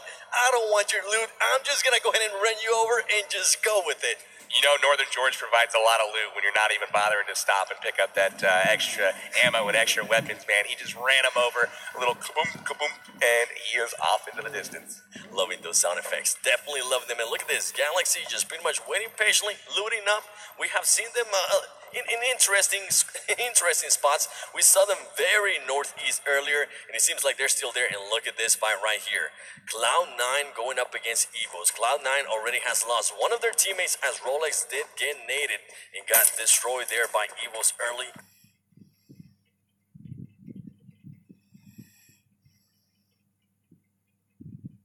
In the game, is Evil's gonna go ahead and try to push this? We know that the Asian teams are very aggressive. Can they go ahead and push this? Because they do have the numbers, but they have to be careful because BTR is very close by. This is an interesting position that they find themselves in. They're not in Yasnaya this time, but again, Evos and Cloud9 finding a way to connect early, and they do exchange a few bullets, and Evos coming out on the better end of it. And Carnage here with the M4, he seems like he's switching it up. He does have a 4-time on it, but as we mentioned, BTR is close by. Cloud9 sandwich. Sam taking some shots here from BTR out the backside here, and it looks like Kodo has been made aware of it. He's going to roll over. Sam with the 6 times here. Watch Sam spray if he does find somebody to connect with. And if you can, we know that man's got some accuracy, but he has to be careful as BTR might be aware now that they're in there, so they might go ahead and be worried that they're going to go ahead and push. Now, interesting place here by Cloud9. They do have the cars inside. That's definitely going to go ahead and work to their advantage, right? And look at this, GameStars. We actually seen them there before. We've seen that play from them. They like to go ahead and go into that little berm. dip. Yeah, they like that berm, but they are in range right now of one of the compounds nearby, so they're going to be well hidden, so they're going to be able to peek it here. But this could be a difficult position for them rotating out. We'll see what develops as the circle closes. They can definitely peek it, but they also have to be careful if they get pushed by teams. They do have Evos there on the other compound, pretty much just northwest, it appears. Actually, Evo's Bullshark starts noticing those cars, and he's going to go ahead and start backing them up a little bit. He doesn't want them to get a little bit too comfortable on that area. Evo's Bullshark just being precise there with that single fire on the M16, and he's able to get him that accuracy, ladies and gentlemen. Not used to that kind of accuracy from range. This play here by Evos, they're going to go ahead and push it. They know they got a player down, ladies and gentlemen. Evos knows they have GameStars hurting. And look at this push here by Evos. Look at the split. This is brilliant. Evos on the offensive here. Look at the angle. The angles in the GameStar starting to realize that they're starting to get flanked. They're going to go ahead and jump on the cars. Is Sute going to be able to go ahead and get out of there as the Evil's Bullshark is getting shot by other GameStar's teammates? Interesting plays here as Evils with a beautiful flank, but luckily there for GameStars, they realize that they're in a bad spot and they push out. Very well played by both squads there. Evo's really at another level as far as their accuracy is concerned. GameStar's not used to that type of opposition. When they take that spot in North America, that's something that they're able to hold. They're able to knock people down. Evo's able to easily pick up the knock immediately. What you saw, which we haven't seen from a lot of the teams in this tournament, is immediate aggression. As soon as they picked up the knock, they went for it. They pushed GameStars out of the spot. GameStars realizing they were in trouble, immediately hopped in the vehicles and see you later. Evos just being so aggressive. We have never seen that before. And look they at this. Lost their Evos compound. Now gonna go up against Look CPT. At this. CPT controlling that building. Can they go ahead and just win this before CPT hand jumps in? Look at this, ladies and gentlemen. CPT going inside the building. We got Evos outside. Evos JC gets knocked down by CPT. He's gonna go and get finished, but CPT gets knocked down from behind. Bullshark with those accurate shots. He gets knocked down from behind as well as CPT hand takes what a him flank there a from little Han. bit. On the flank, Han takes down X as well. Evos is on the rope. Ernie is down to him. And Ernie goes down. This is brilliant play from CPT. They stole the compound. Extreme awareness. Seeing the Evos had left it to go take on the GameStars. And that aggressive move caused him. Check this out. C9 comes into the scene as well, trying to take advantage of a weakened CPT team. And this is the perfect time right here. They need to go ahead and push. They had 2 players down. They only have 1 player down right now. You see Coda starting to get some shots. That man's got the AKM. Sam being able to go ahead and take another player down there from CPT. Great, wonderful plays here by Cloud9 as he knocks another player down. Cloud9 trying to take control of this compound. Kodo actually, I believe Carnage goes somebody down. got him striking down. Ladies and gentlemen, can he clutch this skill? And he gets it. Cloud9 takes the compound. They said no way. CPT takes the compound from Evos. Cloud9 takes it from CPT. Who's next? Who's going to come flying into the next car? Is it Illuminate? We'll have to wait and see. If you are not standing out on your seat right now at home or celebrating, my gosh, that is some of the most intense action back and forth I have seen ever.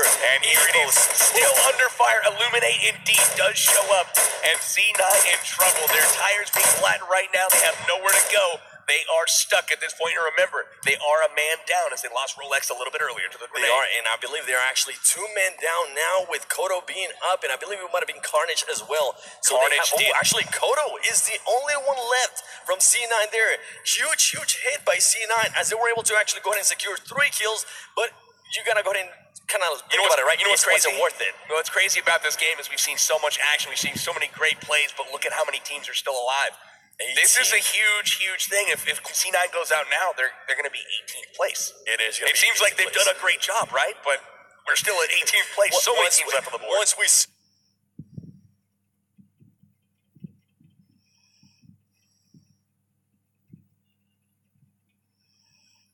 and look at the map there, brought to you by Samsung Galaxy Note 9, you're gonna realize that that was just a tiny little area in the map.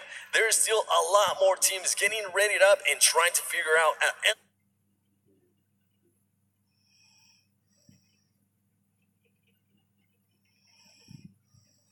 LHW is starting to get some shots in there and starting to let them know, hey, we are here. Really good stuff at that compound. LHW up on the cliffside now, taking a look at Big Russian. But really nice stuff from him. We've got LHW Zen looking with a Car 98 down at the compound, and he is very feared with that gun. He is prefers the DMR, but he's rocking the bolt action for right now. Is he going to be able to get some shots there? We saw him being able to get some knocks earlier, and one of the LHW players is currently a little bit hurt, so we definitely saw some engagement there early by them. And I believe they were able to go ahead and knock down somebody, but they weren't able to get the finish that we're used to seeing them get. That's absolutely right. Taking a look inside the LHW, or this is GTW's camp here. Fixing headphones and taking it easy. Waiting patiently. He doesn't have a helmet though. One shot and that helmet is pretty much gone. Big Russian bot Torty here with his squad. Waiting patiently. He has to watch out though. LHW knows that Torty and Big Russian bot is there. So they definitely have to be careful about that. Still looking through the windows. He definitely knows he's there. Now, one thing here you gotta keep an eye out on. They are currently on the they got the height advantage, ladies and gentlemen. So it is something good to see, right? You want to go and see them have the height advantage, and we know that LHW definitely has the accuracy as well. And not only that, they have the scopes, because at this range, if you don't have any scopes, you might as well not want to go ahead and engage. You're not gonna be able to get anything, PB. Better to stay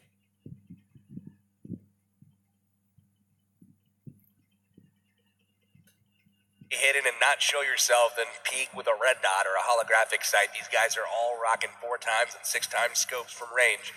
As we see, check it out. Team Terror from India here, Amit, the one that was able to get away earlier, he's still alive. And though you has been following him all along, they're saying we want to go ahead and make sure we finish off that team. We were able to get 3 of you. Let's see if we can maybe get the 4th one. And they're looking for him too. They're trying to figure out where he's at. They're not going inside that complex yet. Amaze does have the AKM, so he is ready to rumble. Is he gonna go ahead and be able to steal the car again and get away with it? At this point in time, I wish Amit would just look out the window and just blow up their car. That would be the funniest thing in the world. Imagine if he was actually able to go ahead and do that. Just destroy the GT squad by himself. That would just be priceless. He got a close call there. He's able to live to fight another day, or at least live to hide another day. And as we see Wildcard passing by RRQ here. RRQ up on Potato Hill. They definitely got to watch out here. RRQ being hot right now. They have the momentum. They have everything going on for them at the moment. You got to be careful with this team. I don't think at this point, PB, would you try to engage them, or would you just go ahead and let them be? I would definitely try to engage them before they get that position in the final circle. I would be trying to knock them out early because in addition to you having to perform well, you need to knock them down a peg, man. You got to have some of the other teams finish above them in order for you to gain ground. Definitely, if you are able to knock them right now, they will pretty much finish Team 18, which will be huge for them. You're going to pretty much stop them from getting more points. You're going to stop them from getting kills there towards the end, and it will just be a huge... oh my goodness, LH, are you there with the car? Okay, I haven't seen that before. Actually, I have seen it, but it was by mistake. They're packing those cars into the shelter right now, keeping them hidden. And Illuminate now coming in. They saw a lot of gunfights here early, and they're saying, you know what, let's go ahead and go down there real quick. Although they don't seem to remember that they did blow out some of the tires of those cars. And as we see Cloud9, the only player left from Cloud9 is gonna look at this, ladies and gentlemen. We got Full Sin, we got Hero, we got LHW nearby.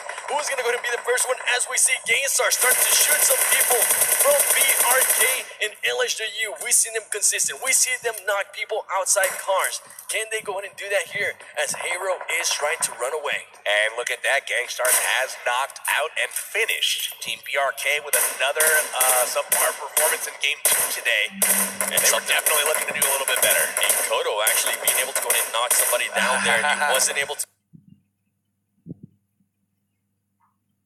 get the kill, I don't believe. LHW getting some huge knocks. Actually not able to get the kills though. They're starting to get the knocks, but they're not able to finish them, which means they're not able to get points. And barely misses that shot. He goes for it again. That was millimeters away from a headshot there. Very good try from Ace. If he would have been able to get that, it would have been insane. Look at this. Headshots, Kodo, 1 kill. All right. And something I've been noticing too, it appears that LHW is always carrying one of those bulletproofs UAC. I'm pretty sure they might be getting that flare gun that is so famous in PUBG Mobile from Novo, calling it in, and that's actually a card that you want to go ahead and have, but you got to be careful because you can't shoot out of those cars. No, you can't. They're very difficult to shoot out of because you can't, and they're actually not super bulletproof, so you can still shoot bullets into there and do damage. It's kind of a death trap, so yes. Surprised to see that thing driving around. I wonder if they're just mostly using it as cover. We've seen them pretty much drive around with four cars each player just having a single car to themselves. They don't mind it if they get blown up as long as they can use it for cover. And look at this circle right here. Not a hard shift whatsoever as pretty much all the teams are currently inside in the Divine Mansion. Galaxy being here, trying to take control of Mansion, but they gotta watch out because they do have Torty nearby. Torty outside the compound here, looting up a house, getting position. Just taking a peek at Galaxy, who's got Dudu looking out the window, Kong hanging out in the background here. Looking for him. He does have the tree nearby, so nobody's going to go ahead and spot him. But Torty does have that gun ready. He has the M4, and he also has a level 3 helmet. So if anything,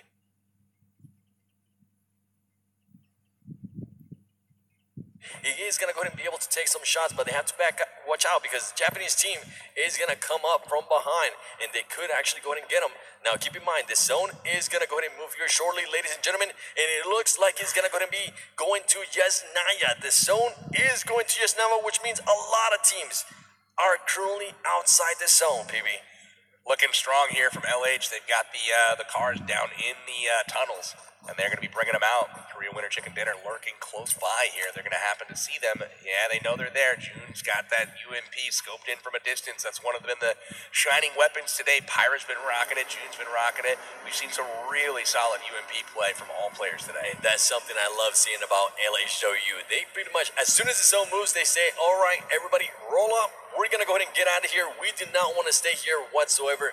Let's start getting our positioning in. Let's start making sure we take over a certain compound. That way we don't have to worry about moving in late once the circle starts pushing. And you see Kato out in the middle of nowhere, just chilling, hanging out. Buying some time. He's trying to finish higher than 18. He's made his way to 17 at this point. Not only him, but also Amit. Yeah. Amit, one of the players that we saw earlier. LHW, LCD, the disrespect once again. Go hits and runs over somebody. He's not even going to try to finish him up. He's just letting him know, watch out. Don't stay out for too long. That's right. LHW prioritizing position over fragging at this point, given their position in the tournament. But, oh my goodness, we got some return fire coming. Nanachu finishing off somebody with the M16 after a nice little snipe. And if anything, that would be the best time to go ahead and push the Japanese team as they were currently on number and full send exclusive, just pretty much ramming that car into the wall and getting herself inside the safe zone. And look at this, Katarina gonna go ahead and more than likely do the same thing, and LHW starting to take over this little building right here. He notices the car, he knows what's happening here.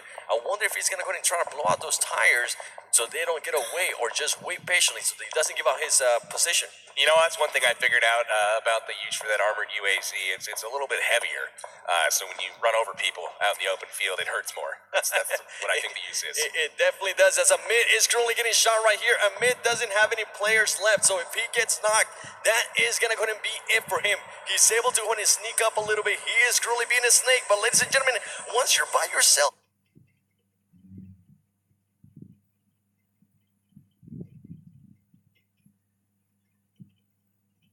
and going up against all these teams, it might be the only hope.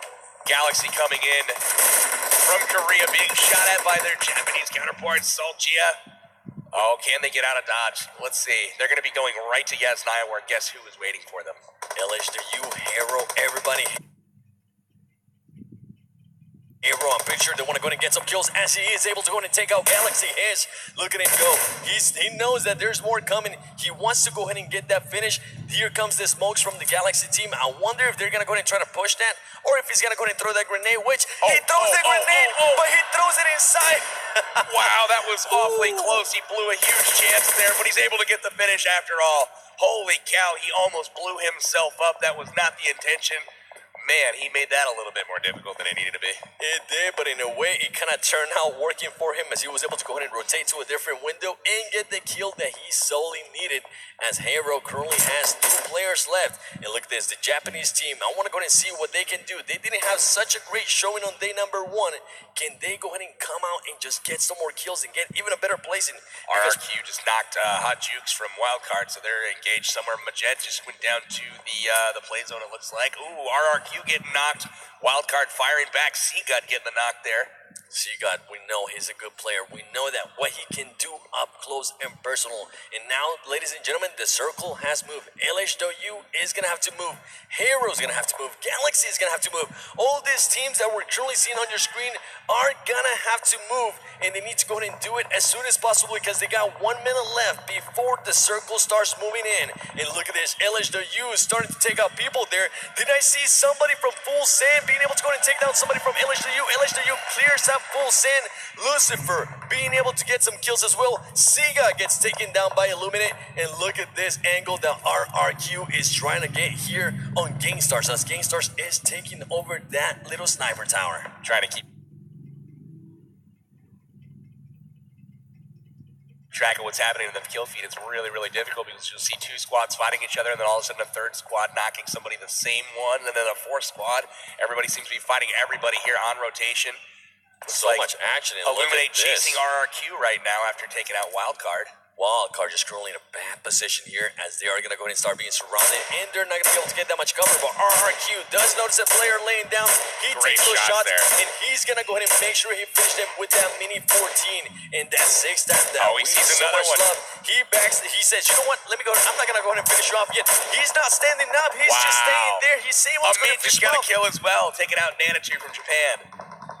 Amit definitely putting up the firepower there for the terrorist squad, as Outsiders getting caught out once again.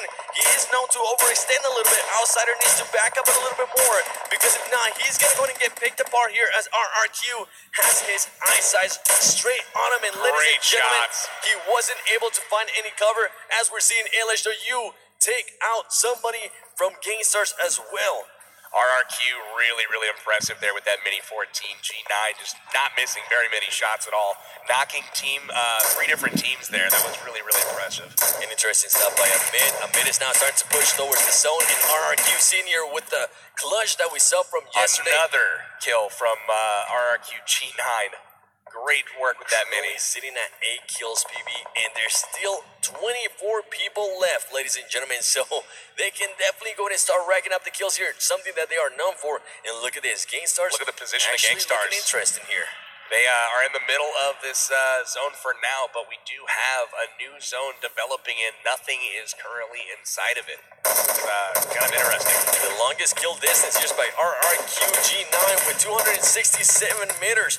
Is he going to be able to go ahead and continue that trend, though? Because now GTW has spotted them. And GTW needs to go ahead and get this finish if they want to go ahead and move up on the leaderboard. They want to go ahead and just clear out RRQ. This is what they want, and they do just died. They do just that with the M4. They've got a little bit of time, though, before the zone does collapse, but they're in a problematic spot right now. Gangstar's trying to move their way in using their smokes to their advantage. Ever Fury's going to get knocked here. Ever Fury goes down to 6 God. Smoke just a little bit late. He's able to get popped there. Trying to grab some cover. He's found him. Can he connect for the win? He's still shooting him even though he's through his smoke. You gotta go ahead and move around. LHW cruelly trying to control this compound as GTW is pretty much fighting off Gainstars and also RRQ. Look at this, Arab Madness making an appearance here in the top 7. King is still alive, as well as the rest of his squad over to the side here. Ooh, Aaron Manis gets taken down there by LHW, and more than likely he's not going to be able to get picked up because the zone is now starting to move up. Aaron Manis King with the DP28 starting to push up as well. LHW is going to go ahead and have to sacrifice some players here as this zone is coming in. GTW is going to go ahead and come up as well.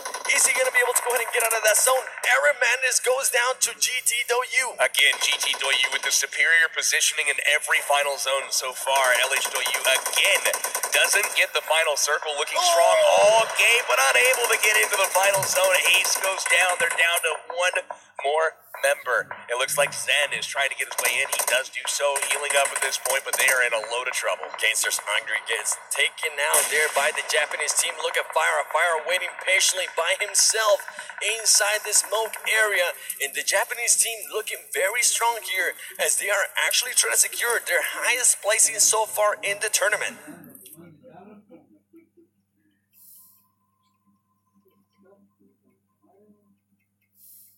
Japan looking really good right now. Couple of members left. One of them is knocked, though, at this point. Again, 6 teams left, but only 13 alive, so not much more than 2 per team at this point. A lot of individuals crawling around, and you got Illuminate here with 2 to their name.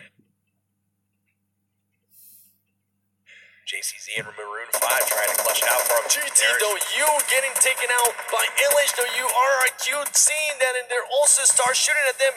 There you go. There goes some players there from GTW. Is LHW going to go ahead and push the action a little bit here as they're getting huge grenade there. Nice work from Zen.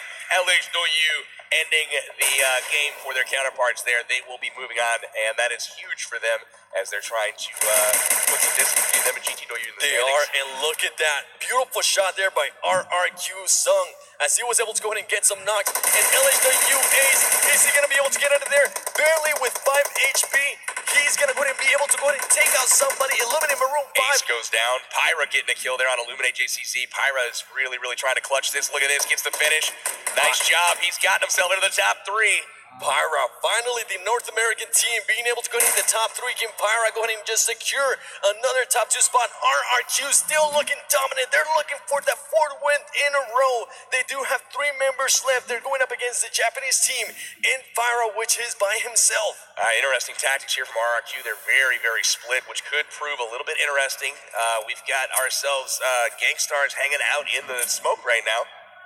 And they seem to know that. Grenades coming in. He's in the blue zone, trying to outlast, trying to med. Japan with 2 members left, really trying to figure out what's going on. And look at this, RRQ. He's got the kill. Waiting patiently. Pyra They're goes starting down. to go and push the action. Here we go, ladies and gentlemen. RRQ sees him, and he goes 4 in a row. 4 in a row, ladies and gentlemen. RRQ is showing us what they're made of, and they are trying to make sure they start winning it from freaking day number 2. 4 in a row. Play. Unbelievable stuff here. RRQ Athena, welcome back to the stage once again. They're getting used to talking to these guys. 13 kills in this one to wrap up the chicken dinner. But really proud of Team Japan making an appearance in the top 2. Nice job to them. Doggy, Salgia, Candanatu, and Leshy all making their way into that second place spot. And then we see our first appearance from a North American squad in the top 3, and that is Gangstars with Pyro really glowing clutch at the end. Almost made it to the top 2. Got taken out just in time. Absolutely monumental. I cannot believe what we are watching here from RRQ. What a performance so far. 4 chicken dinners in a row. It's unheard of. It's insane. With this caliber of competition, this many teams involved to win.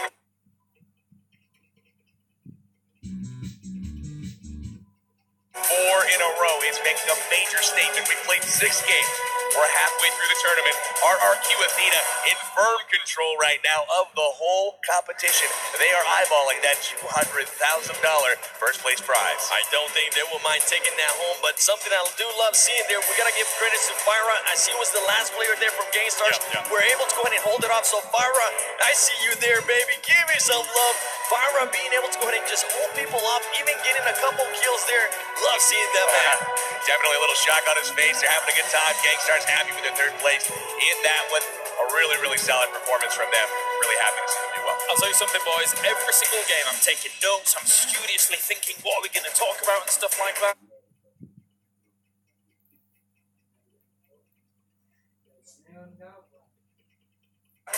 After the first 2 teams died, I decided to stop taking notes as we take a look at the highlights here from game number 6, brought to you by Samsung Galaxy Note 9. And guys, the highlights are coming up, but I just want to talk all day about that compound with Evos being there, then CPT, then C9, then Illuminate shooting down to them. It was phenomenal stuff. That was easily the coolest moment of the tournament so far. Just one squad after another trying to take advantage of a weakened opponent. Many props that we'll get to that in just a moment, but first we see Terror on the passive once again. GT Doyu not putting up with it. We got the car kills out of the open. That was insane. That was my reaction too. I was just looking like that once I saw Gangstars run over somebody in this action right here. CPT against Evos. CPT had pretty much just being able to go ahead and come out and destroy some people there from Evos after Evos was almost trying to go ahead and wipe out Gangstars. Beautiful play from Han to get the squad wipe, but then C9 took advantage of the fact he was now out of position away from his squad. They came in, snuck in, took it out. Kodo being the last one alive from his squad, getting it out, and Carnage unfortunately getting finished. Kodo's the last one left, and then C9 being pushed out as well. Unreal sequence. Definitely being able to go ahead and win Sanity, that engagement right there. And ladies and gentlemen, I want to go ahead and just point out that Evo's play where they just pretty much go ahead and push Gangstars, because that was just wild. And RRQ once again with the steady shots, that Mini 14 MVP of the match right here, G9, the Mini 14 just completely picking apart player after player from range, 267 meters on that shot right there. Dude was absolutely on fire with the Mini. Definitely wasn't. Look at Aaron Madness right here. He was able to go ahead and take out 2 players from LHW, it appeared, but he wasn't able to go ahead and get the finishes. There he is again. Just taking people down left and right. RRQ looking way too strong right now, ladies and gentlemen. Is anybody going to be able to stop them, or are they just going to go ahead and keep on winning? It's going to be so difficult to contend with them for sure. And again, though, I still want to come back to... It had probably about 3 or 4 moments where it was the best moment of the tournament, because we had, actually Gangstars originally, they took, and this is important to know, they took one of the strongest defilades in the entire map, where they are very comfortable of holding usually, but Evos completely turned that on the head, and by the time they come back, talk to me about it, boys. It really did. X holding a position in the compound there, sees the Gangstars players peeking, and immediately gets that knock with the M16, and they pushed the position pronto. They wasted no time, flushed them out. Gangstars realizing, oh crap, we're not hidden anymore behind these berms. The other team had an angle on them. They grabbed the vehicles, and they took off. My jaw dropped. Seven, you watched we were both looking at each other saying, so did they...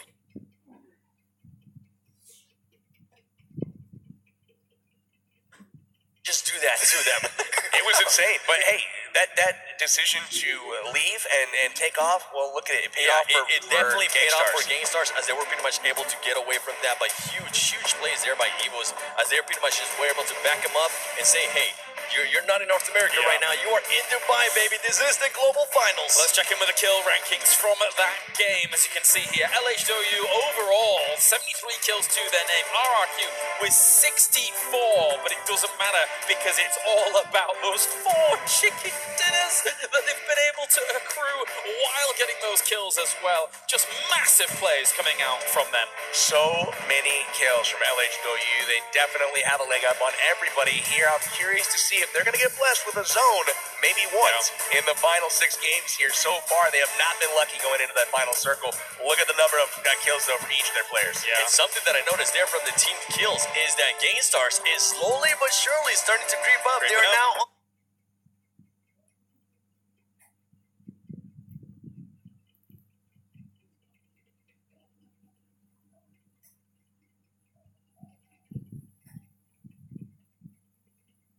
on the 5th spot of kills, something that I do like seeing there. They're starting to wake up in LHW, just the players alone being too dominant.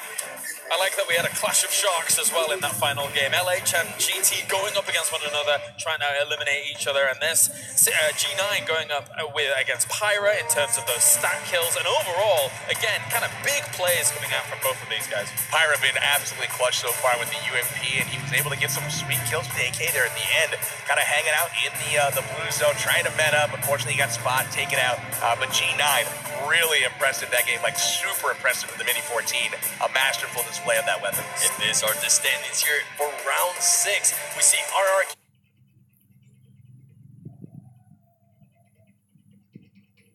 Athena with 695 points, and Team Japan, actually one of the teams that wasn't...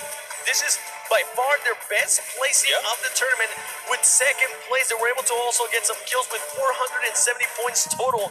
I love seeing that there by Team Japan. Yeah, if you consider that they came into the day as 17th with 550 points, just from this game alone, they doubled basically what they've got from day 1, which is nice. Big shout out to Amit from the Terror. Yes. He got his team all the way up to 9th spot after being threatened as the very first to go out. So that's a huge testament to him and his survivability over the course of that match. I actually want to roll it back to that moment, though, because I think that, you know, them getting that knock on 6 squad at the beginning, if they'd been a little bit more aggressive, they could have potentially actually done some damage there to them. If they would have pushed the action from the get-go before GTW would have gotten comfortable with it, they could have gone ahead and get those kills. Luckily for Ahmed, he was able to go ahead and use those smokes and just run with it.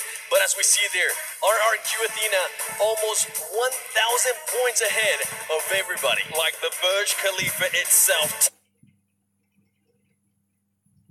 Towering above 2nd place at the moment. Who is going to be able to stop RRQ? That is massive distance ahead of even 2nd place. It's insane how much of a gap there is right now. As you can see, the Chinese and the Thai teams dominating the top 6 spots. It goes Thailand, China, Thailand. And then you see North America creeping up finally into the number 7 spot. Gainstars having a solid performance there with a 3rd place in game number 6. Yeah. Wow, good stuff from them. Big Russian bot strong at number 8. Definitely. RRQ Athena overall, though, those wins are paying off. The kills are too. LHW, as we have been mentioning throughout the day, they need to go ahead and start getting those wins too if they want to go ahead and challenge for that $200,000 prize pool. It's going to be such a monumental task to try and go up against RRQ, especially since they have still 50% of the tournament to go, and I don't see them slowing down anytime soon. They really don't. They're just positioning well. They're shooting well. They're not missing shots, and they're really impressive on their rotations. They're getting there early. They're putting pressure on other teams, and I don't see it slowing down. It's going to continue, and they're the type of team to not take their foot off the gas and think, hey, we have a 1,000-point lead. They're going to go come for your throat every single time. I wouldn't be surprised if they honestly win every single game today. I mean, you make a good point. It could happen. It's extremely unlikely, considering this is PUBG. Sometimes things don't go your way, but they've shown that they are capable of doing it. One thing I want to ask you guys is that looking at how all of our Chinese teams, Thailand teams come in, is this a wake-up call for the Western audience here to see this kind of performance and be like, whoa, well, they're amazing? It definitely is, in my opinion. I think that I don't think there's any fault to be had by the European or the North American teams. It's just not something that they're used to seeing on the daily basis. And of course, you're not going to cross-server compete just due to latency issues. So you play within your own little sphere, your little ecosystem.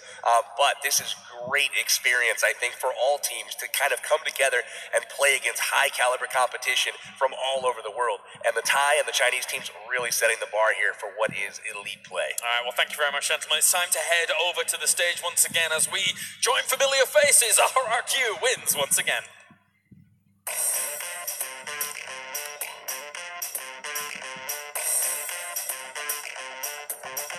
Thank you, Colaris. We're here on stage with, no surprise, yet again, RRQ. This time I'm here with Senior. It's the fourth person from RRQ we've had up here, as they have secured 4 chicken dinners so far. So let's get on with the questions I have to ask. You guys keep winning, so I want to know, who is the best player on your team, in your opinion? And also, why do you guys keep winning in such a big manner?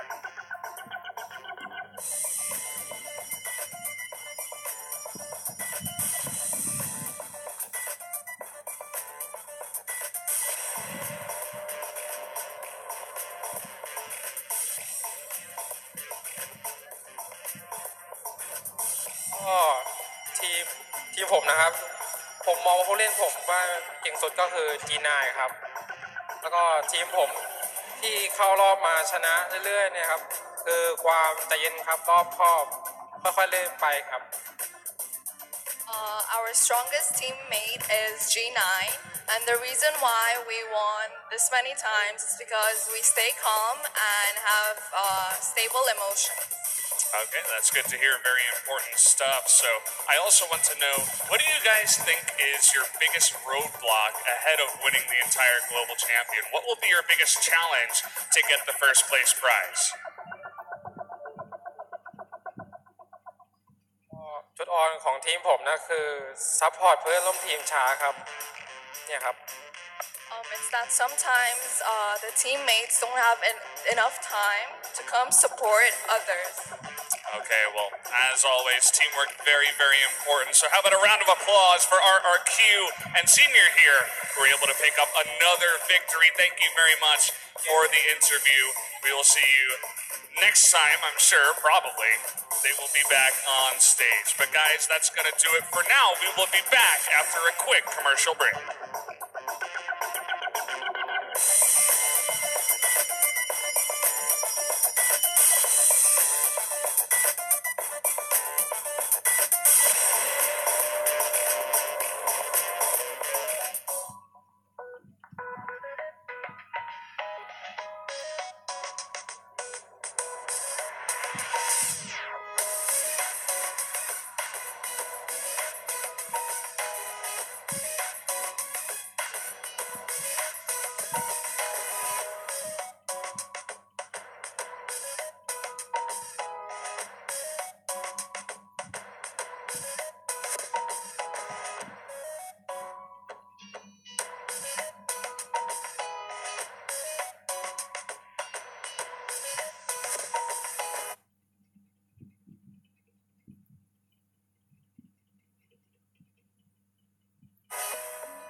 guys, it's me, Brendan, here for the PMSC, the PUBG Mobile Star Challenge in Dubai for the World Finals. Let's go ahead and go. It's the biggest frame in the world, and it looks so cool from the outside. Oh man, we're going really high. This is an amazing place to go if you just want to see all the sights, basically, of Dubai.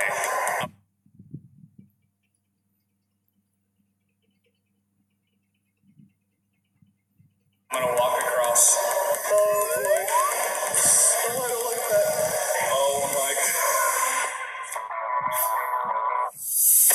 The main attraction here is this. The VR park. Take a look at that, guys. That is insane. The birds drop. This might just be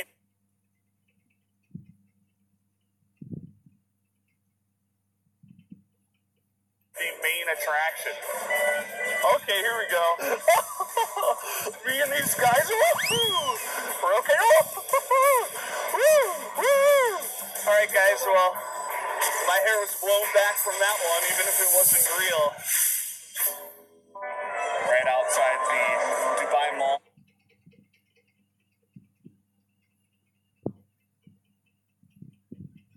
You got the water on my left. I feel like we had to show you guys this.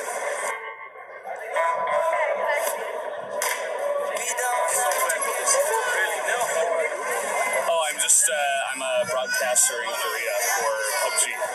You know PUBG Mobile? Yeah. Wrap it up. Thanks.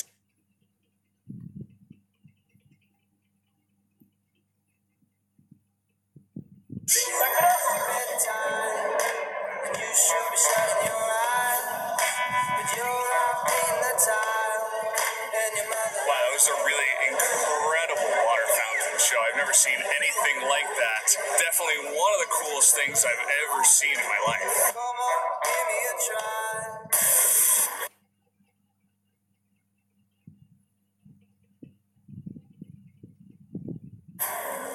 I've never done this before. It looks like it should be a lot of fun. Let's go try it out. All right, here we go. Up the sand. Can he do it? Oh, this is crazy. Woo! Okay. The camera. The camera.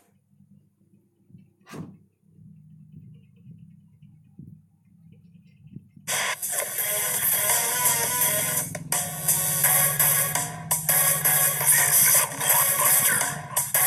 You will love it. Oh, is the weather just so amazing. And wow, we do have the Burj Al Arab. If you come down to Jumeirah Beach, you can take pictures, you can enjoy the water and the sand. I would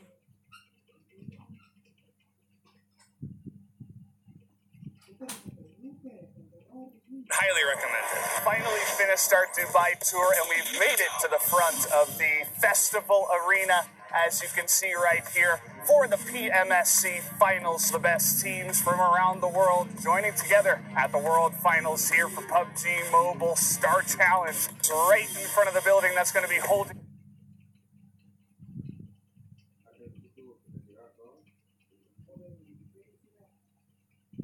your festival here for PMSC World Championships here in Dubai. Are you guys ready to get going? It's a tiny world within your hands, PMSC with PUBG Mobile, and it's a tiny world within the world here at Dubai. Oh yeah, I almost got him. PUBG Mobile Star Challenge.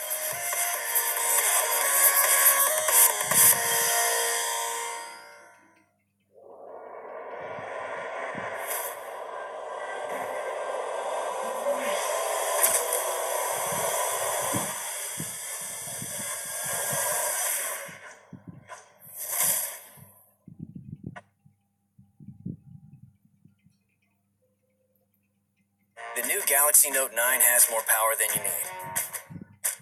Like a remote control for a phone. Why would you... Oh, that's why. The new Galaxy Note 9. It's got more power than you need until you need it.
Welcome back, ladies and gentlemen, to the PUBG Mobile Star Challenge brought to you by not RRQ, I mean Samsung Galaxy Note 9.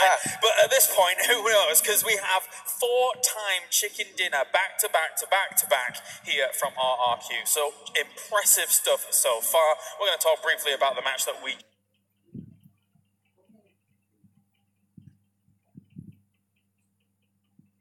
just saw. Some amazing moments at the very beginning of that match, into the mid-game, and then a great rounding out of it overall. We saw the Houdini effort from Team Terra at the very beginning, a really daring escape, getting out of the grass, but of GT Doyu, and it was really impressive how he was able to, get away. I'm surprised he made it to 9th place. Good stuff. Yep, he was able to sneak out. He actually used this.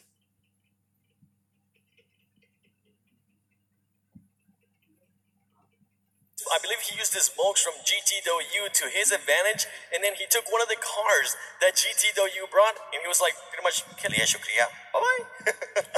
See you later.